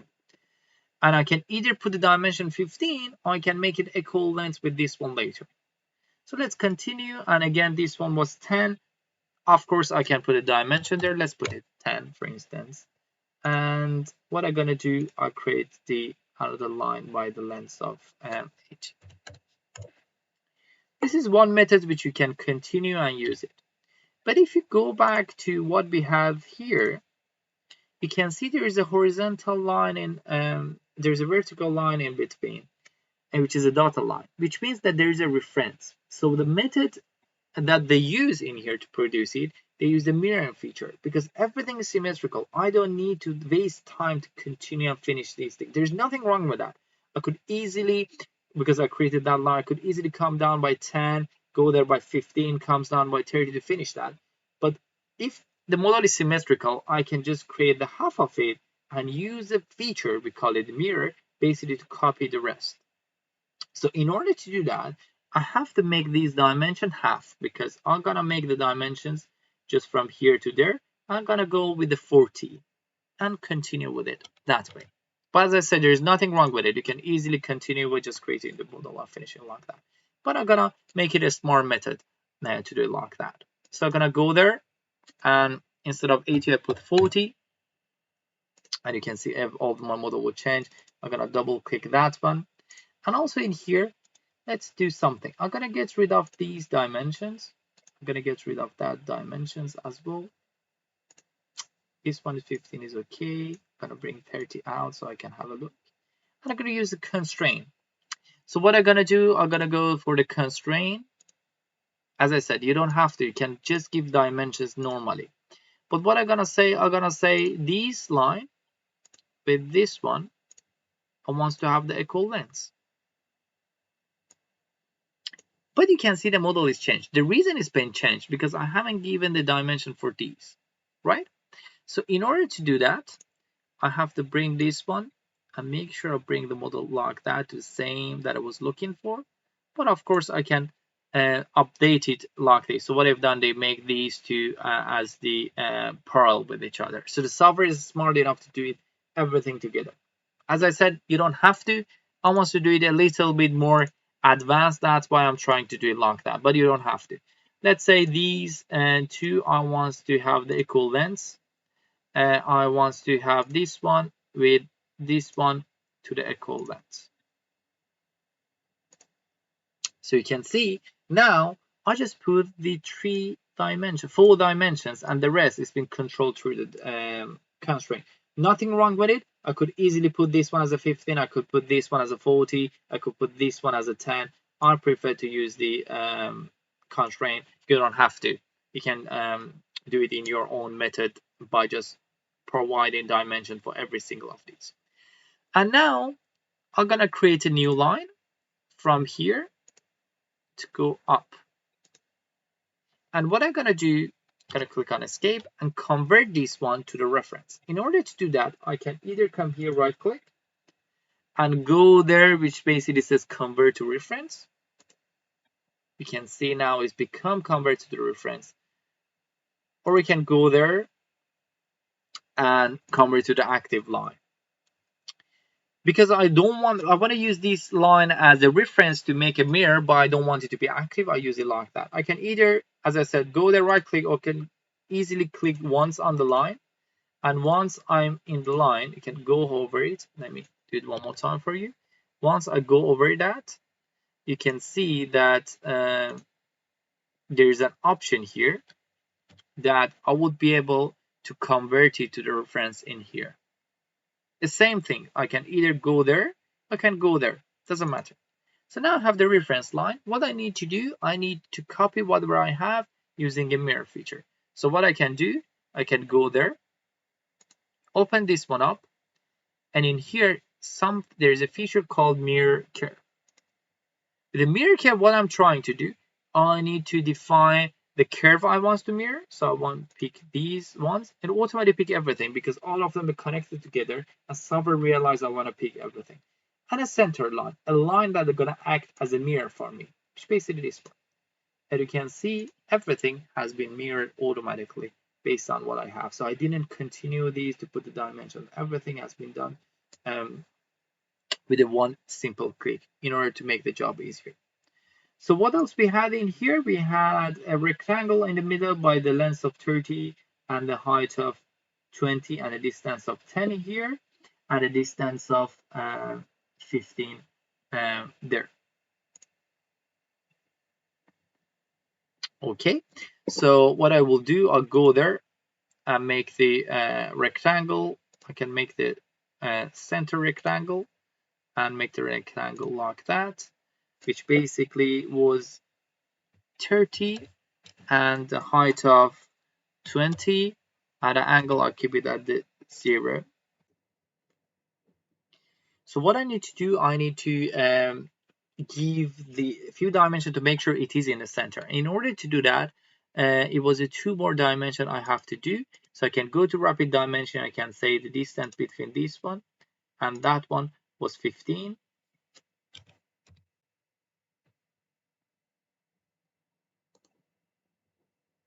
And that's 15. And there was the another thing, the distance between this one and that one was 10. And I can bring this one there, and that's 10. So now it's in the middle, and if you notice, if you add one more dimension here, let's say this one and this one, and if I put 15, I get the error that it's been overdefined because it already got the dimension from the rest. So this is something, make sure you don't get everything as a red. So everything has been done. I've finished my model, and what I need to do, I need to come out of the 2D sketch. So what I will do, I'll come out of the finished sketch because I finished my 2D modeling. And what I want to do, I want to convert it to 3D model. So click on extrude. So go there and click on extrude. The extrude is basically convert my model to the 3D by extruding feature. So that's one of the methods of the 3D modeling. So we'll repeat it one more time. So make sure you go there, come out of the sketch, go to the extrude, and pick the sketch you have here. So once you click on that, it'll automatically try to visualize it for me. So you can either go to the extrude and then click on the curve, or you can pick the sketch. Both of it is the same thing. Make sure the curve you have, everything is closed, which means all the lines meet each other. If you have an open curves, you won't get this representation, which basically you won't be able to apply the curve. So let's say I'm gonna extrude it by, let's say 70, and I'm gonna put that distance as a 70. Of course, I can play with this arrow to get to the length I'm looking for. I can easily type here, click on 70, and click on OK. You can see I extrude my model. If I want to zoom in, again, I use the scroll mouse to zoom in. I can scroll out. If I want to move around, I can hold the scroll button, press it down to be able to move my objects, to be able to move my view, basically. And if you want to see the model exactly in the middle of the screen, you can click on a fit. If you want to see the different side of the model, you can go there. You can put it to the trimetric modeling. You can put it into the top view, which basically this one. You can put it into the front view, bottom view, left view, right view, back, or the common one, the isometric view, which gives you a good representation of what you're trying to do. If you want to see differently, you would be able to see different renders. This is the shaded with the edges. You can see we have the shades, we have the edges, we see the edges. If you want, you can see the shaded, but without any edges. So you no longer just see the edges or the lines. You can see them the wireframe. You can see the static wireframe basically with the hidden lines through, as well as of course you can bring it back to the shaded with the edges. If you want to edit the sketch, you can easily double click on a sketch, come back to the sketch, see all the dimensions correct. To be honest, I haven't checked the dimension. I might have an error in it. So if in case you've noticed an error, please let me know. I just quickly run that without checking the sketches, but make sure you as a designer, you always double check the dimension and make sure everything is correct. And if you finish updates, you can finish the sketching there and come out of it. And because it's connected with extrude, everything will change. Let's say I'm gonna change, I don't know, these 30 to, or let's see which one. Yeah, let's change these 40, for instance, to 50. can see my design will be updated according to that. And if I finish sketching, still the extrude that I get is been updated. So that's why, you know, the 3D models always rely on the 2D sketch that you have. Of course, if you want to undo it, you can do it Control Z and come back to it. The same thing for extrude. If you want to edit that, you can double click on it to edit the information. You can come here, right click, and click on edit parameters and go to the model. The normal extrude that I've done, I just extruded normally with the distance of 70. And you can see I just put the value for the end value. But I could make a symmetrical extrude that I will get extrude from both sides. If I want to do it like that, I can come here and change the value to the symmetrical value. You can see now I would be able to put 35, for instance. And if I click OK, from each side is a 35 extrude that I've done. So all these things depends on what you want to produce, and based on that you would be able to modify that. These are the different things about it. So for instance, you have the until selected, which basically until selected, once there is a face and you want to extrude it to the other face, we use this one. You will see one in one of the examples.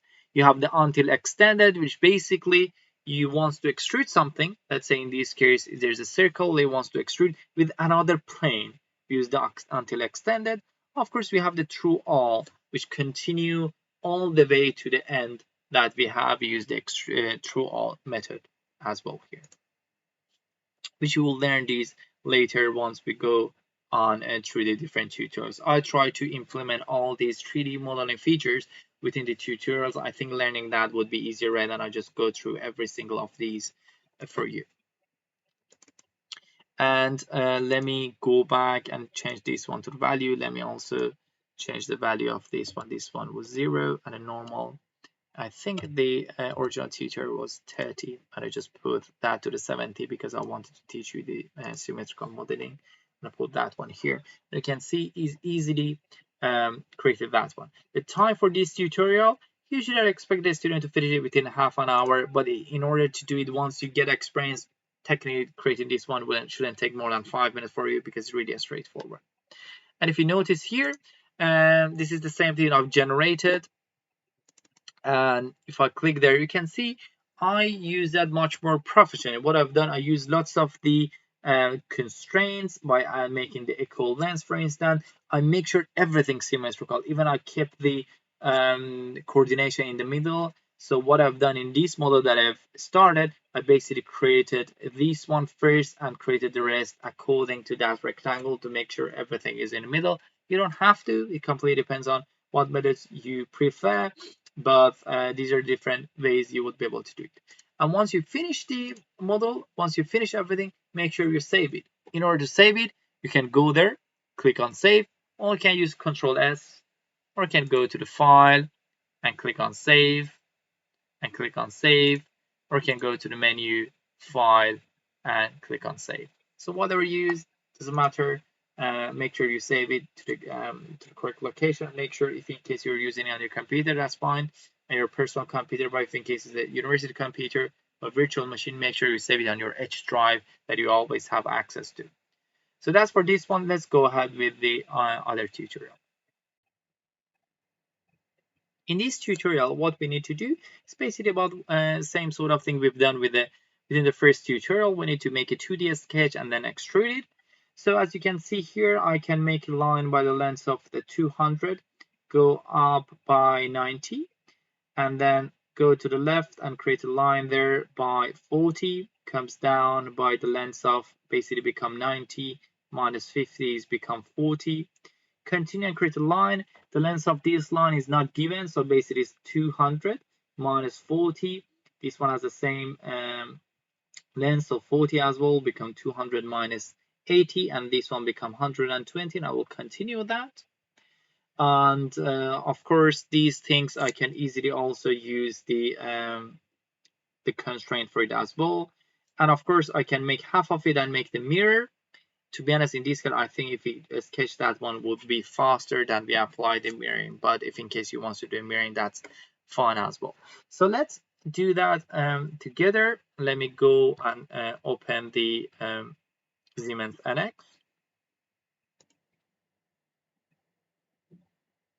So now what I'm gonna do, I'm gonna go and click on File, same as before, create a new file,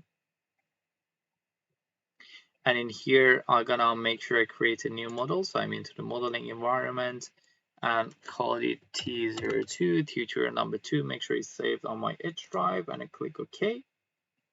And I need to create a new sketch, so I click on a sketch.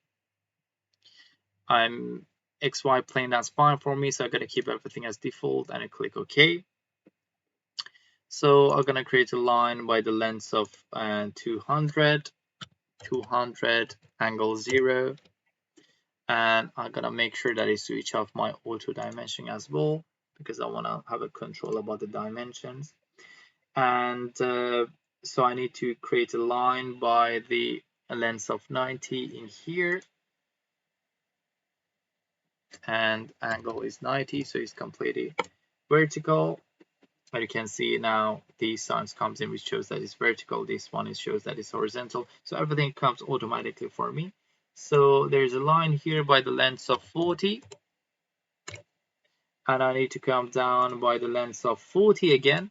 Either I can type it in, or basically it's the same length. I can use the constraint. Completely depends on you, which one do you want to create. And I can make a line here by the length of 120, and I go up with the same length. I just don't put any length here. I'm gonna do that, everything gonna be defined later. And I was waiting for it to actually give me some sort of hint in here.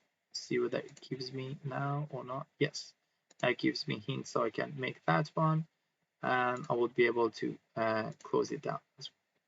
So I can put dimensions for these by 40 and 40. As I mentioned, I can control everything with the same length basically.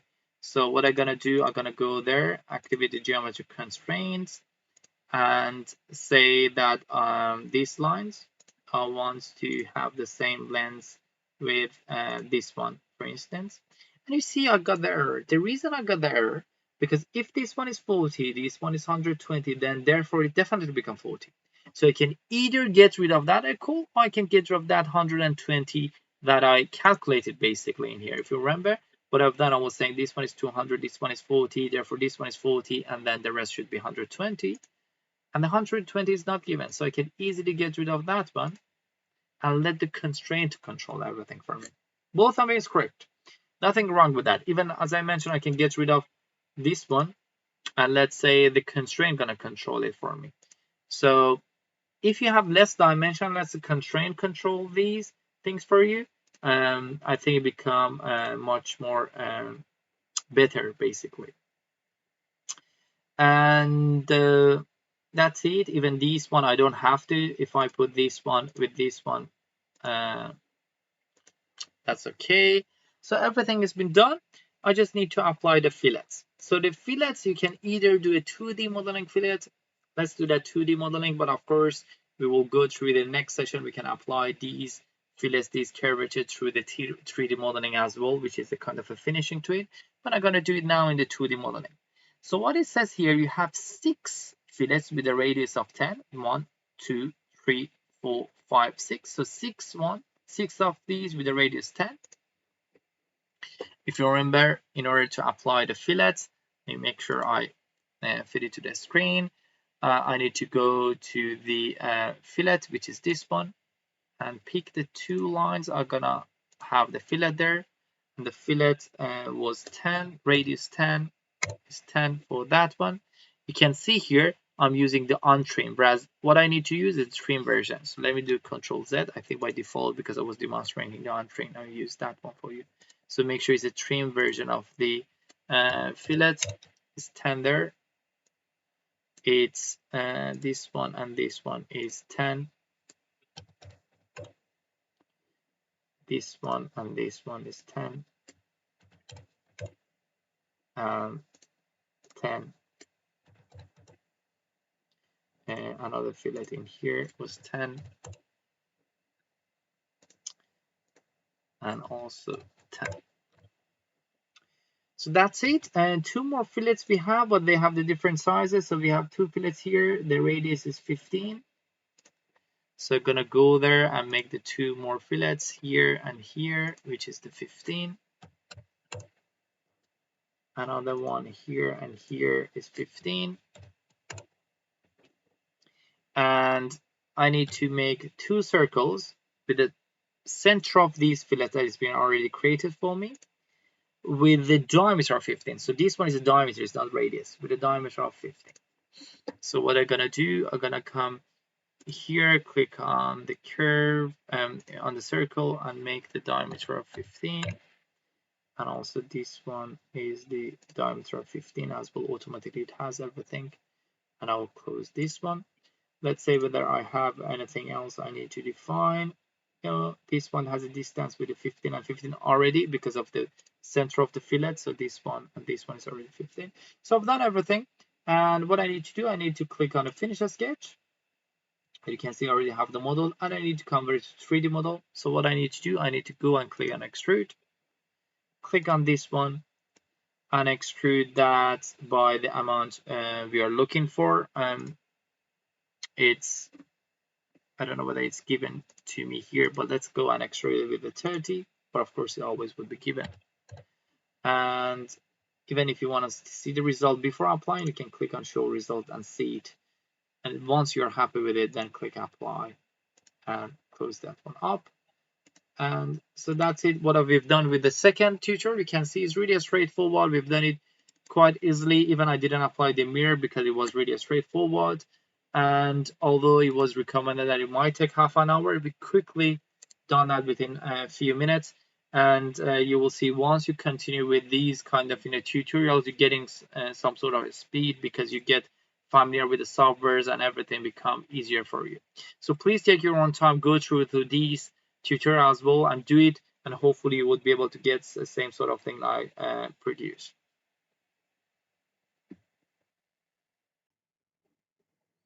So in this tutorial we want to produce this model with the sketch. So what we are going to do, we're going to do a new 3D feature called revolving, and that's why the kind of model we want to make is like that, which is going to be revolve around this axis, which will get this shape at the end.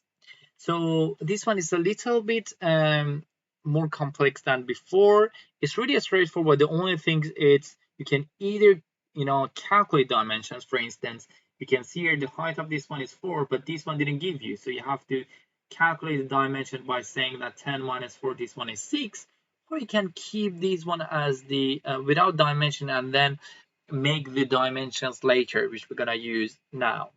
So that's the only difference, and of course the revolve at the end. So let's do this together.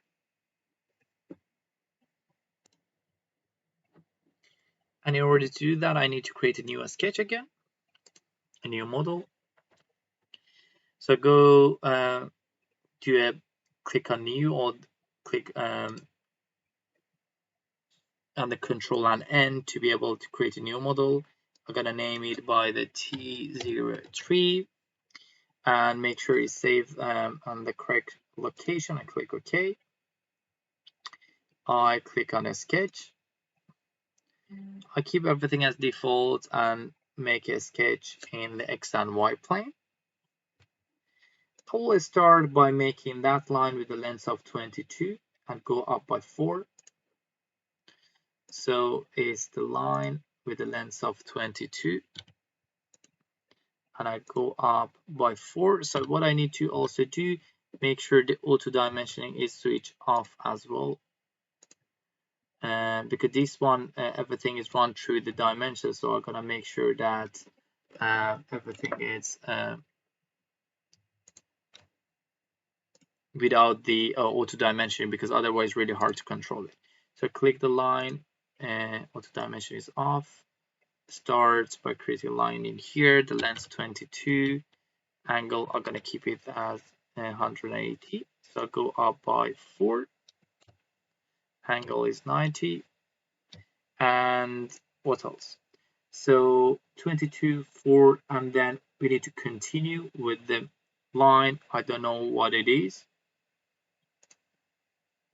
So continue by the line, but I don't know the length of it. So I just keep it like that. And because the auto dimension is off, there's nothing wrong with it, and I'm gonna control it. So I can do it now, I can do it later, doesn't matter. And I need to go up and go to the left. So what I will do, I will go up and go to the left. And skip. So in terms of the dimensioning, this one I know 22. The distance between this one and this one is 36. So let me bring this one. Hopefully it's easier for you. I'll go to the rapid dimensioning and say between this point and that point is 36. And you can see now it control everything for us. And let me make sure I bring it here so it's a little bit more nicer as well and easier to read. So 22, 36, 44 between this one and that one. So between the origin that I started and the end point, this one is 44. And enter or click once on it, and that's fine. And what else? This one, the height of this one with the first line is 10, and was the distance between this one and that line was 10. Okay. And this is what we've done so far. So now everything is controlled. Basically with this one, I get that height, these lengths, I will get it through these dimensions. So what I will need to do, I need to go up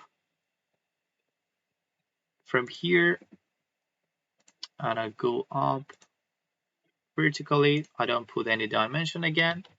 And what it says here, it says from here to this line is 16. And I can say from here to this line is 16. So I'm gonna put it there.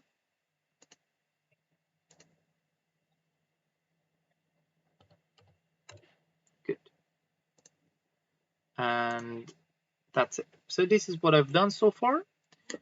And what I'm gonna do, I'm gonna continue on this side. So I'll go up by 30 and go to the left by 20. So do that. I go up by 30, put the dimension here, and go to the left by 20. I need to come down. I don't know by how much. I'll go to the right. I don't put the dimensions and go down here. So I'll go back to the dimensions there. Now this 120, I go down. Basically, this distance with this one is 25. So the distance between this line and this line is 25.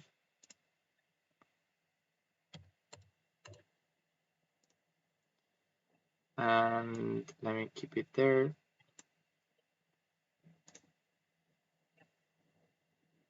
And the distance between that line, the end of this line with this one is 4.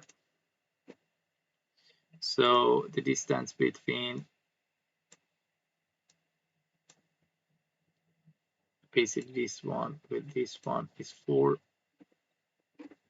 I can put it even outside, it doesn't have to be, but that was 4. Okay.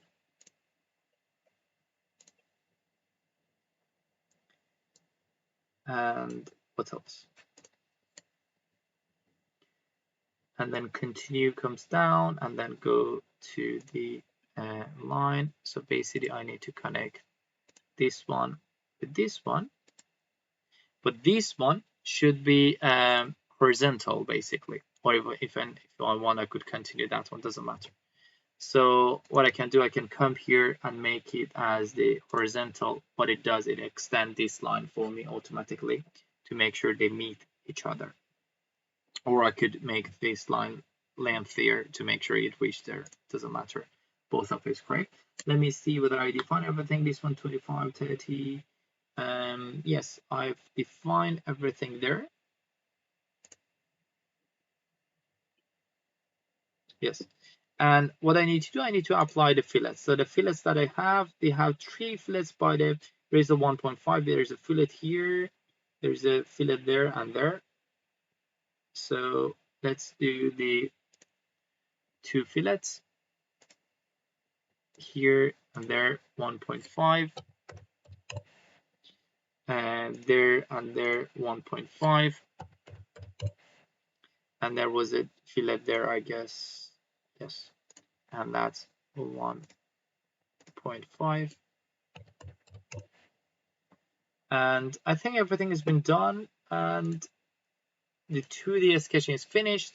What I need to do, I need to just convert it to the 3D. And what I need to do, rather than I just go to the extrude, because if I extrude it normally, let's say if I extrude that, you'll get something like this.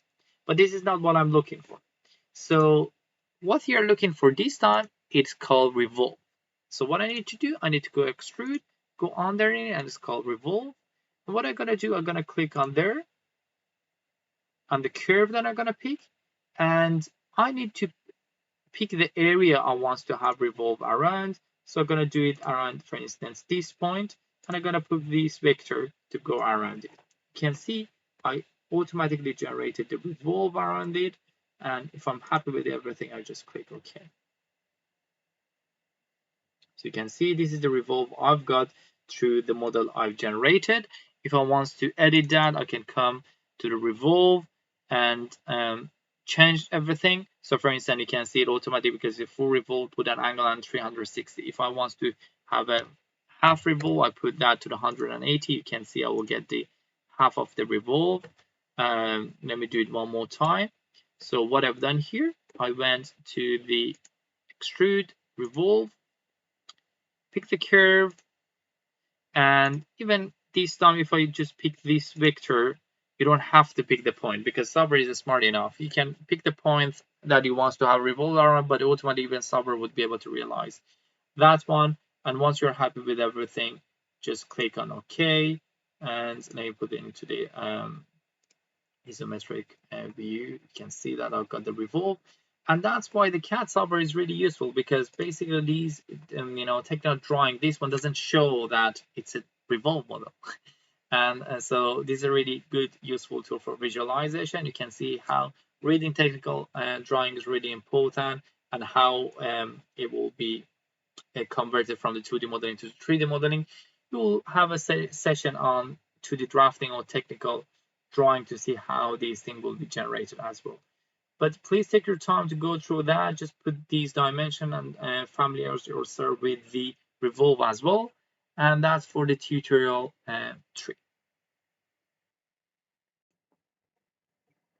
So in this tutorial, it's a little bit much more complex, and we'll have the series of the different sketches and different extrudes and 3D features which we need to apply.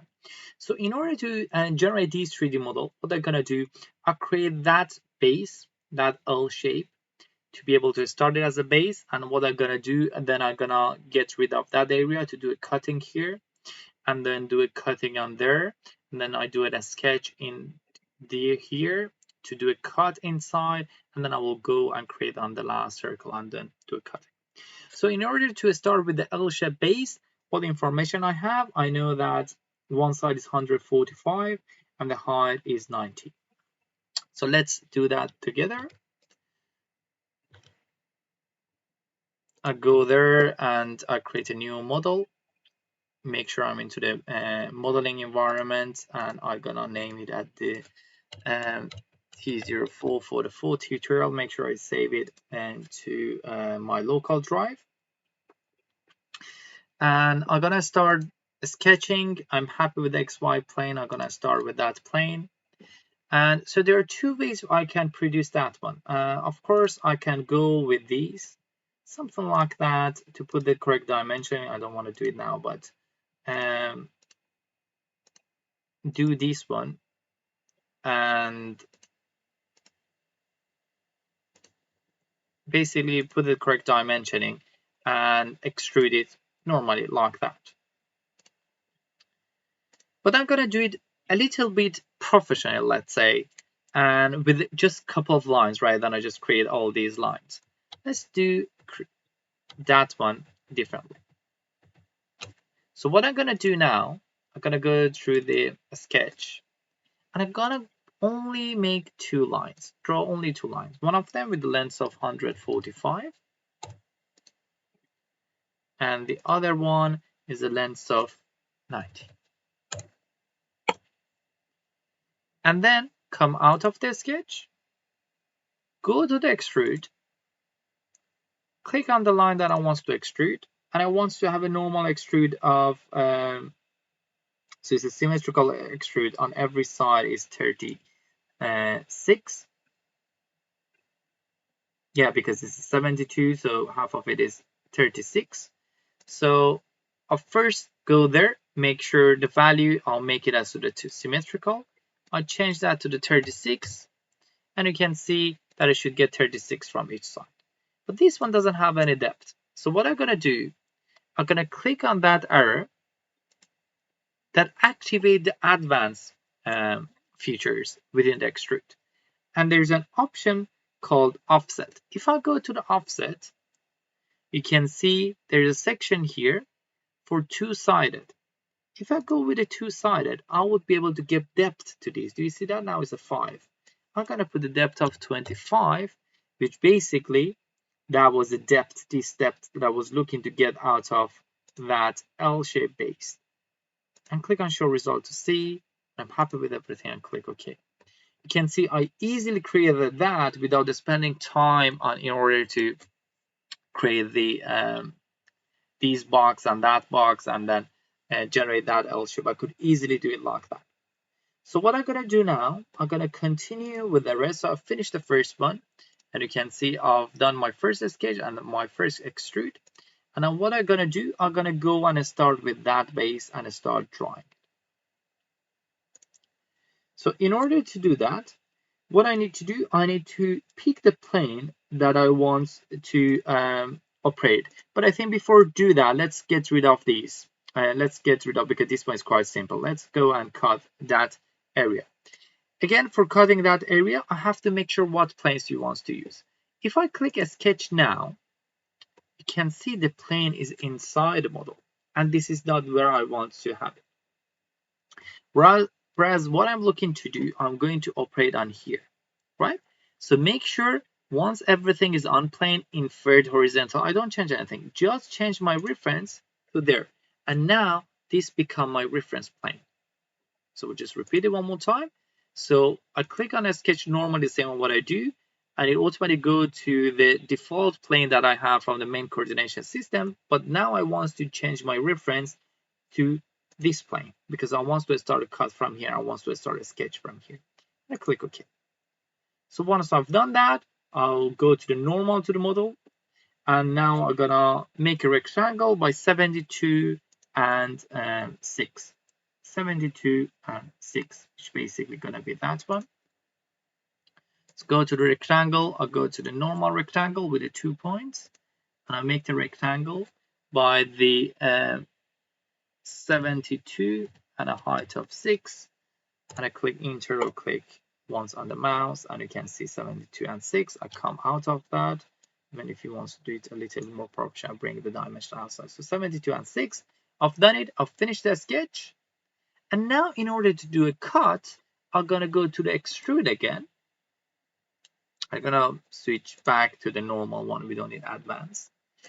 The difference between this software with the other software like the SolidWorks, the extrude has an option for the subtract as well. Over there, we have the extrude cut or cutting. In this software, everything within extrude. So what I need to do, I need to pick the curve that I want to use. And make sure that I put the correct curve. And then pick the correct one. Let me finish this. Make sure while you're there, pick this one. Yes, that's the curve I want to pick. And you can see now it's a extrude. In order to convert the extrude to the cut, or we call it subtract, I need to come to the Boolean. And to the Boolean, I will change it to the subtract. Now, I need to drag the mouse inside. Now it's gonna act as the cut. So that's the extrude subtract, we call it in the Siemens NX, which is equivalent to the cut or extrude cut to the other softwares. And how much I want to cut? I want to have a cut by, let's see the value, by 50. Do you see that? By 50. So it's extrude cut of 50. So what I've done, I pick the curve that I wanted to do, or the sketch I want to have, and then only change the Boolean from the none to the subtract, put the value I'm looking for, and click OK. And you can see I've subtracted the rectangle that I have by the value of the 50, and I've done that. Now let's go to the other part that I was talking about. And the information I have there is basically this one. So with the length of 50, I will have an arc of 12 with a radius of 12, and also the distance between this one and there is basically 36. 50, 72, good. So again, I'll go to the sketch, make sure as a reference plane, I pick that plane on the top. You can see it's a plane on the top, and I click OK, and I go to the normal to the plane. So I'm gonna make a rectangle within using the first top with the 2 points, and it's normal rectangle I'm gonna make. And the information I have was the making rectangle by the 50 and 24. And in terms of bring it to the middle, I had the distance between this one to the corner, the center to the corner was 36.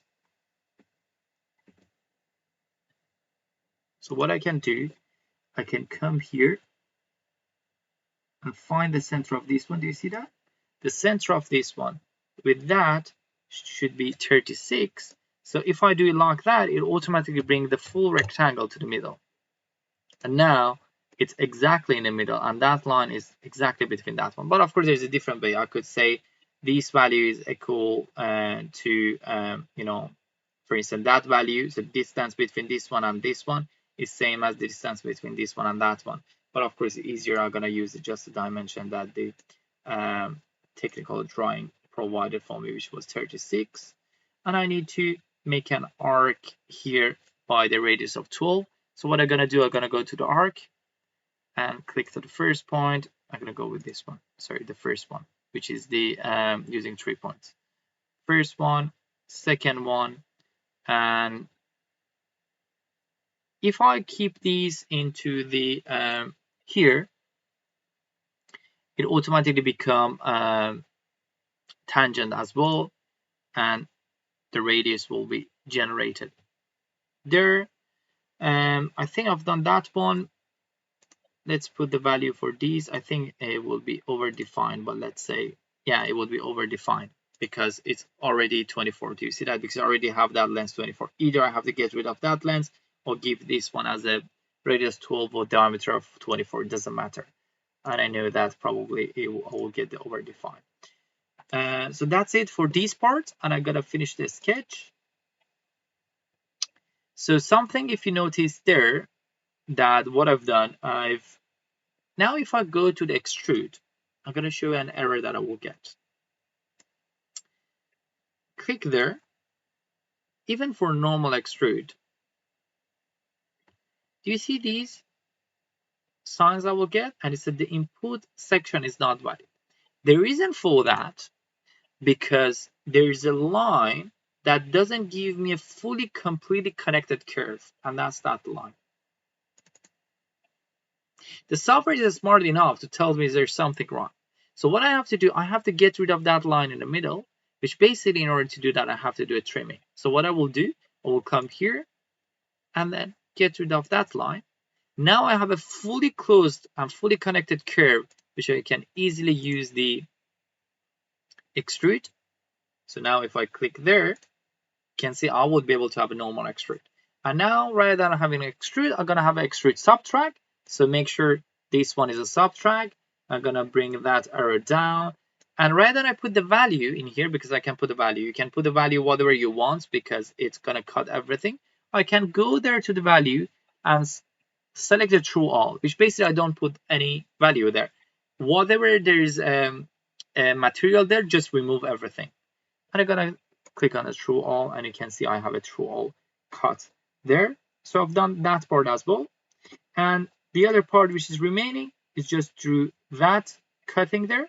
So in order to do that, I have to make that a sketch. In order to do it, I think it would be easier to make it one circle by the radius of a 30, and then make a rectangle by the 36 and 72, and then do a cut and also do a trim. So what I'm gonna do, I'm gonna go to the sketch again. Make sure I pick up this plane as a reference. So reference plane is really important here, otherwise you won't be able to go and get the model you're looking for. And now what I'm gonna do, I'm gonna make a circle. And I'm gonna create a circle, doesn't matter where it is. I can get hints from to be in the middle. You can see that my circle will become in the middle. If in case you couldn't find that, if in case you will put the circle there, you would be able to put the values later. So I'm gonna try both for you as well. So once I can go there to make sure get the hints and then come to the middle to make sure the circle that I'm making, what was it? It was the diameter of 60 be in the middle. So that's one method. Or what I could do, I could do that. Let's say I'm gonna make a circle here. What was it? Y 60.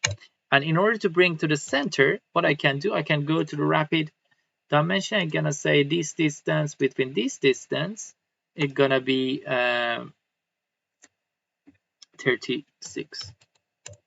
So you bring it to the middle. Both of them is correct. There's nothing wrong with it. I prefer the first one because there's one less dimension. It's a little bit more professional if you do it that way. At least you can do it faster. So that was with a diameter of 60. The other thing, it was the distance between this one and this one was 48. So that distance was 48. Let me go there. Let me come out of the circle. I'll go to the rapid dimension. I'm gonna say that distance with this one is 48 to bring down the circle. And now I'm gonna make a rectangle by the 36 and 72. I'll go to rectangle, and now I'm gonna use the third type from the center because that would be easier to have everything symmetrical. And it's basically 72 by 36. I click once there. I've got that one as well. And basically everything is done. I just need to do a trimming. So let me make sure I bring this one out as well too, because I don't like the crowded dimensioning at all. So now I click there to the trimming. So what I need to do, I need to get rid of the areas that I'm not looking for.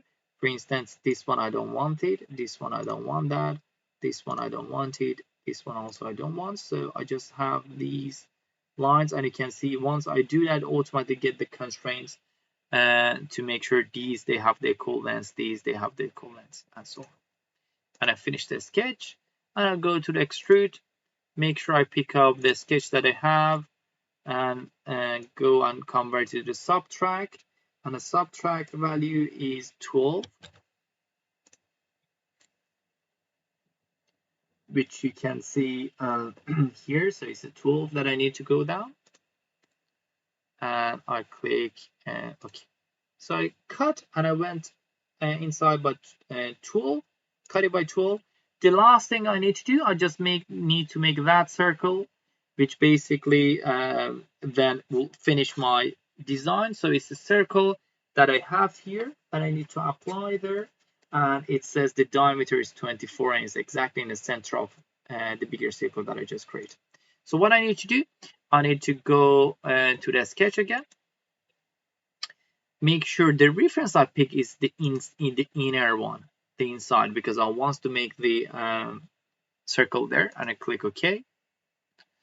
And let me zoom in for you, and I create the circle, make sure that I move around to the mouse to get the same sort of center. You see that? Same sort of center. You have to move around the mouse to make sure you will find the reference you want to create your circle, which basically reference from coming from that circle we made before, and it's the diameter is 24 or the radius is 12, it doesn't matter. And we've done that. Just click on the finish a sketch. What I will do, I will go to the extrude, click on the sketch that I have, and make sure you subtract, and I will change this one and make it a true all because I don't want to give any dimension to it, and that's it. So we generated this one with this model that I was looking for, and this is what I was trying to get out of it.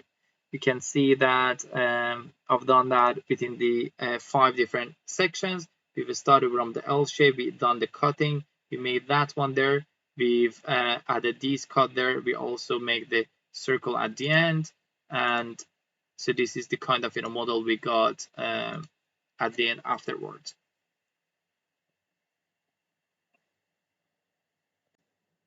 So the other thing I want to mention is how we would be able to create a new plane. I think it would be useful to know that. If you go to the datum plane here, you can see there's an option to create a new datum plane, the new datum axis, or new datum coordination system. If you go there, there are the different versions we can create a new plane. We can either click on here, that automatically will create a new plane by invert. I can put it at a distance, which basically this becomes the reference, and I get it with the distance of, I don't know, let's say 20, for instance. And I'm going to click OK, and you can see this has become my new plane. So if I want to do a sketching, for instance, I would be able to go to the sketch and use that one as a reference and start sketching in there, which has the different height. Let's see, for instance, I'm going to quickly draw something here. Let me quickly draw that rectangle and finish that and extrude it. And do that as the normal extrude. You can see I have extruded something on top of the other model, but there is a distance between them. That's why we use the new plane there. So I create a new plane that become my reference. I will continue. So that's one method of creating, and that's creating new plane at a distance. And if I want to do, there's another type of it. So let's go there, and I'm gonna now use the angular. So with an angle, I'm gonna consider that one as a reference, and I need to have a linear object. Let me click that edge, and now I'm going to put it at 45 degrees, for instance. You can change this value in here, and you can see I created a plane within the 45 degrees that which is shown here. So let me get rid of this plane, and now I'm going to create another one. Let's say you're going to have a sketch in the middle exactly. So there is an option for it which is called the bisector. Bisector is a plane between 2 different planes. So I'm going to consider this one as the first plane, this one as a second plane, and you can see I will have a plane exactly in the middle if I want to sketch something in there. And these would be useful as well if in case you want to have a complex geometry you want to design, wanted to add. But otherwise, we've done these tutorial as well, and please take your time and go through that. Hopefully you will be able to create the same sort of things straightforward. So in the 5th tutorial, what we're going to do, we're going to create this model, and it's quite close and similar about what we've done so far, and to be able to make it 2D sketch and convert it to the 3D. The only kind of complex part in here, how to start doing it and how to visualize it basically. So what I'm gonna do, I'm gonna make that base model and do that part, and then do the last extrude there and also apply the holes at the end. So in order to do that, first is this part, which basically I have the information there. The second part, which I have the information there, and also I continue with the rest for the extrude. So let's start with this part that I have the information. So there's a line by the length of 10, goes up by 30, goes to the right by 15, comes down by that value, which is 4, go with that line, which I don't know what's the amount of it, and if I go up and then I go there and then comes down and then go there and then do it like that. So let's do that one. I'm gonna go there, create a new file. I'm gonna call it the tutorial file, so T05, and make sure I save it to my local drive. I start sketching in the default plane, X and Y plane, and make the first line, which had the length of 10, and let me zoom in, and then the other one I go up by 30, and then another line by the length of 15, and go down by 4, and make the line. I don't want to put the line, I don't want to put the length for it. I'm gonna do it later. Go up. If I come with the same value, it would be the same sort of height, because you can see it gives me the guidance there, and you can see also dimension is show 4. And we get rid of that auto dimension because it's annoying in here. So okay, yes, and I will continue by another line which is 9, and I come down by 10,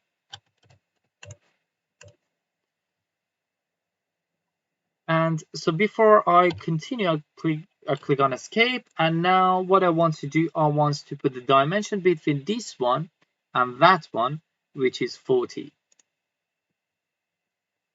So you can see here the reason I've done that, because I want to get that value 40, and to make sure I don't want to calculate the dimension for this one, it would be easier. So we'll do that one, and this one go up, and I put it as the 40. So that one gonna drive everything there for me. So I've done that part. What I will do, I will go, and what I'm gonna do, I'm gonna continue the line to the time I get the hint from this one. Do you see there is a point here, and I will go, do you see that? So if we come there, also connect this one to this one to be able to actually meet each other. This one is horizontal, this one is vertical, so everything is done, and I've finished the sketch here, and now I extrude that. The extrude that I want to do is the extrude of, this one is 60, so the extrude of the 30 symmetrical, 30, and the curve for me is the first curve, and the extrude of the 30, and I click OK. So I created the base. As you can see here, I made the base, and this is based on what I'm looking for to do. So I've already, so now what we're going to do, we're going to create the rest of that base. So I need to make sure that I'm into the correct direction of this one, something that I have. So I'm gonna do the sketching on that part. So something which is important is the reference plane I'm gonna pick. I'm gonna pick this one, that plane, to be as my reference plane. I'm gonna sketch there. So once I'm here, I'm gonna make the circle. So continue to make the circle in the center, and I'm gonna make the circle of, let me do it one more time, because definitely I want to be in the center. I don't want to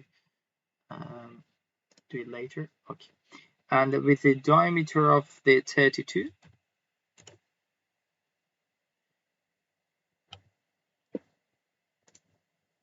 and that's gonna be this one, and I'm gonna connect them with the lines. So in order to do that, what I know, the center between this one and the end is 88. It's going to control that distance for me. This one is 88. And I just need to connect the line from that point to here, and if I get close to that, you can see I automatically get the tangent. Do you see that? So it's a tangent, and I don't continue with it. So just go and make it as a tangent, and I'm gonna make the other line and bring it to here, make sure it's a tangent. It didn't pick it up, so make sure it's pick up the tangent for you. Yes, pick that up, so it's a tangent and tangent. Everything is done. We just need to connect these two lines together, and I have one more circle in the middle which had the diameter of 22.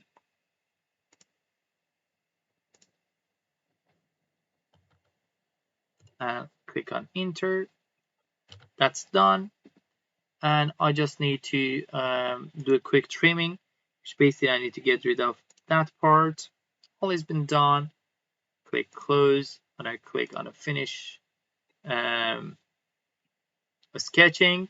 What I will do, I click on extrude. I'll pick up the sketch that I created, make sure the direction is the opposite, and rather than I just put the value because I want to be this one be extruded to exactly there, I come here and rather than I change the value, I will select until extended, and I'll just pick up that plane. You can see it automatically get the same sort of height for the extrude. So the only thing I've done, I click on the until extended, and I pick up that plane to make sure it will be extended to there, and you can see that I've got the same basis that I was looking for, the same as what I was looking for. Now if you notice here, the kind of things we have is basically we have two different solid bodies. So I went to the filter here, I've activated solid bodies, whereas I should only have one solid body, and that will cause me a problem when I go to the assembly at the end, because technically we'll end up with having different components, whereas all these things should be one body. In order to do that, make sure you go to the extrude, and in terms of the boolean, you click on unite, and once you click on unite, it automatically activate and select the other body to make sure these two will join together. And if I click OK, and if I go to the filter for solid bodies, I only have one single body. This one is really important. So make sure whenever you use an extrude, different kind of extrude, you attach them with each other, calling unite. So with unite, you would be able to join them together, which is what I've done in here. So I've done that part of it. And what I'm going to do, I'm going to continue with the rest. So now what's remain is basically making that kind of cylindrical shape here. And in order to do that, what I'm gonna do, I'm gonna make two circles which been extruded. But you can see, in order to make that a sketch, I'm far from this reference plane, and I'm far from 40. So what I'm gonna do, I create a new plane, but distance of 40, making two curves there and extrude. So let's go back to the model that I have here. What I'm gonna do, I'm gonna go to the datum plane, click on the datum plane, make sure I'll pick add distance, pick this one as a reference, and put the distance value of the 40. And now what I'm gonna do, I'm gonna click a sketch, and now pick this plane that I just created, make sure it's inferred, make sure it's on that plane, and click OK, and I'm gonna create on that sketch. So what I need to do, I need to basically put the value for the circles, which was the outer was 32, inner was 22. What I'm gonna do, click on the circle, and if I go over to these circles, I should be automatically get those two circles in here without putting the dimensions. It would be easier for me rather than I just put the dimension. Let me see whether I can get the second one. Yes. And if I go to the different views, you can see I got those. They have the same dimensions, which basically coming from those two without putting the dimension. I think it would be easier, but doesn't matter. You can easily put the dimension that you had for them.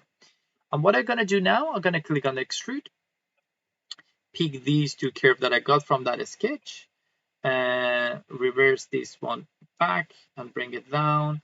And the value of it is basically the value of that I had is 60. And make sure I'll click unite for the boolean because I'm going to connect them together. And that's the 60 that I've created there. So these two circles, they are concentric. I got the value from these inner circles that I had from this one. So I've created that one. What I need to do, I just need to create these two holes there, and the information I have them from here. So is it both of them, they have the same diameter of the tool, and the location of it is 15 from the side, 10 onto the top, and a pitch of 30. So what I need to do, I need to go and pick this plane as a reference. So what I'm gonna do, I'm gonna click on a sketch, pick this plane as a reference, click on OK, and I'm gonna make the circle here with the diameter of 12.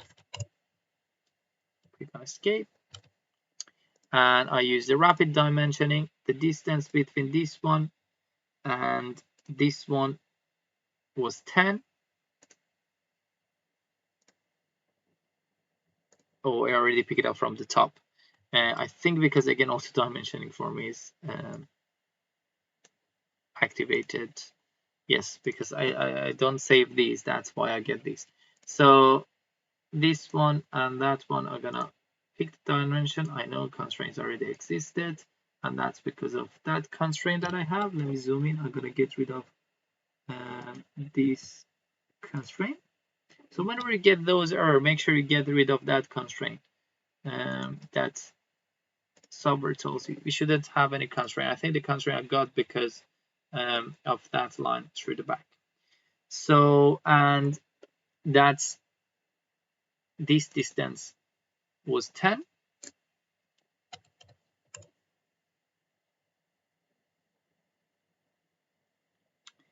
And this distance is 15.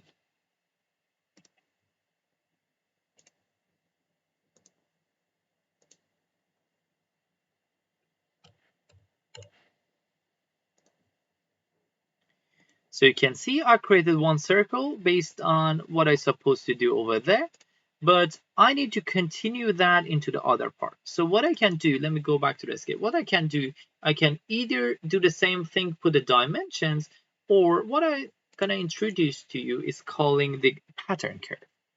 So while you're into the 2D sketch, you can go there, open it up, and you can see there are more curves option. One of them in here is called the pattern curve. With the pattern curve, I can continue with the pattern. So that's the curve that I have, and I'm gonna use the linear pattern. I need to give the direction to it, so I'm gonna pick either of these lines or that line, doesn't matter. So that just give the direction. I don't want in this direction, it's the other direction, so I just put it on reverse. I need a total of 2 with a pitch distance of 30. And you can see here, I created the other curve based on the first curve I've done using the pattern curve. So let me do it one more time for you. This one is a pattern curve, and I've used a linear pattern.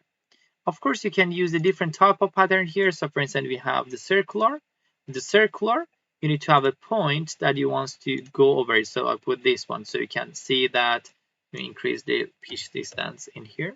So you can see that I will be able to go around the circle. But what I've done in here, I use the linear, for instance, in here. But again, if you don't want to use that feature, you can, of course, go back and then make another rectangle with a length of 12 and put a pitch distance of 30 there. So I've done that part. What I need to do, I need to use the extrude subtract here. I'm going to go there, pick these two sketches, and make sure this one changes to the subtract into the other directions. And make sure you don't put through all here, because if I'm going to put through all, you can see it cuts my model. So I'm going to put the value for it, and but the value I have, I'm going to make it smaller than that one, doesn't matter what it is. And then I've cut it that 2 holes as well, and I'm going to repeat the same things on the top for these 3 holes there, and I have the information in there, which is the each of them has the diameter of the 6 with the distance here is 10, and that distance on the top is basically let me see where I can get that distance, is 8. So this is what I need to follow, and that's each of them. This one is a 10, and these are exactly in the middle. So let's go ahead and do it here. So what I'm gonna do, I'm gonna go to the sketch, make sure it's this plane is selected as a reference. So this one is really important to make sure we pick the right plane. I'm gonna zoom in, and I'm gonna make the new plane, the new curve, new circle. I'm gonna bring it exactly in the middle, and it was the diameter of the 6. The distance I had from the side was 8.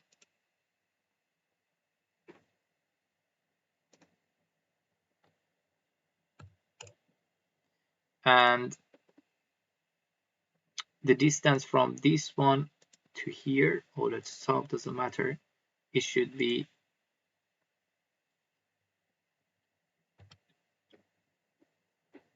8. And sorry, this one was 10.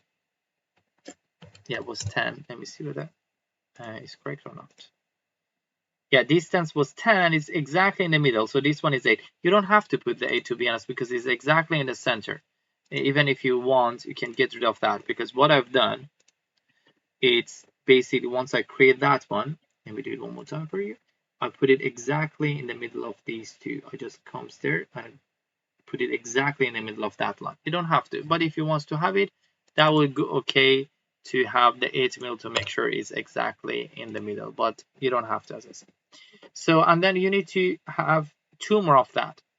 Again, you can make the 2 more circles, but of course it would be easier if I go to the pattern. I'm gonna pick this one, and I'm gonna say the linear object is this one, the opposite direction, total of the 3 circles, and a pitch and distance of 20. Let me make sure 20 was correct. The pitch distance of 20, yes, 20. And I'll click OK. So I created that one as well. I'll finish the sketch and then do a extrude cut or extrude subtract. I'll pick these that I've done, reverse direction, and I will change this one to true all. Make sure you subtract. I click OK, and that's it. We've generated that one with a few extrude and few sketches, and so you could see that it was quite simple. The only kind of complex part, how you think about how this model needs to be generated, what kind of 2D sketches you need to make, but the rest you already know the kind of concept of making those 2D sketches. Great, so that was it from me. Hopefully you learned something new. We went through the simple 2D modeling and some of the 3D modeling. I think they're comprehensive enough for you to go through your projects and about the kind of designs you want to make, unless it's really complex. These techniques that I demonstrated to you is quite common, so the majority of the models you would be able to make from these kind of tasks. And please take your time to go through these tutorials again at your own time, and please take your notes. And I'm more than happy to answer to your question at the next drop-in session that we have. So make sure that actually you do it beforehand you come into the drop-in session, so you went through these videos, and I'm more than happy to answer your question at the time. But if in case you wanted to get hold of me between these sessions, you can always contact me within my King's University email address. And thank you so much. See you next time. Take care.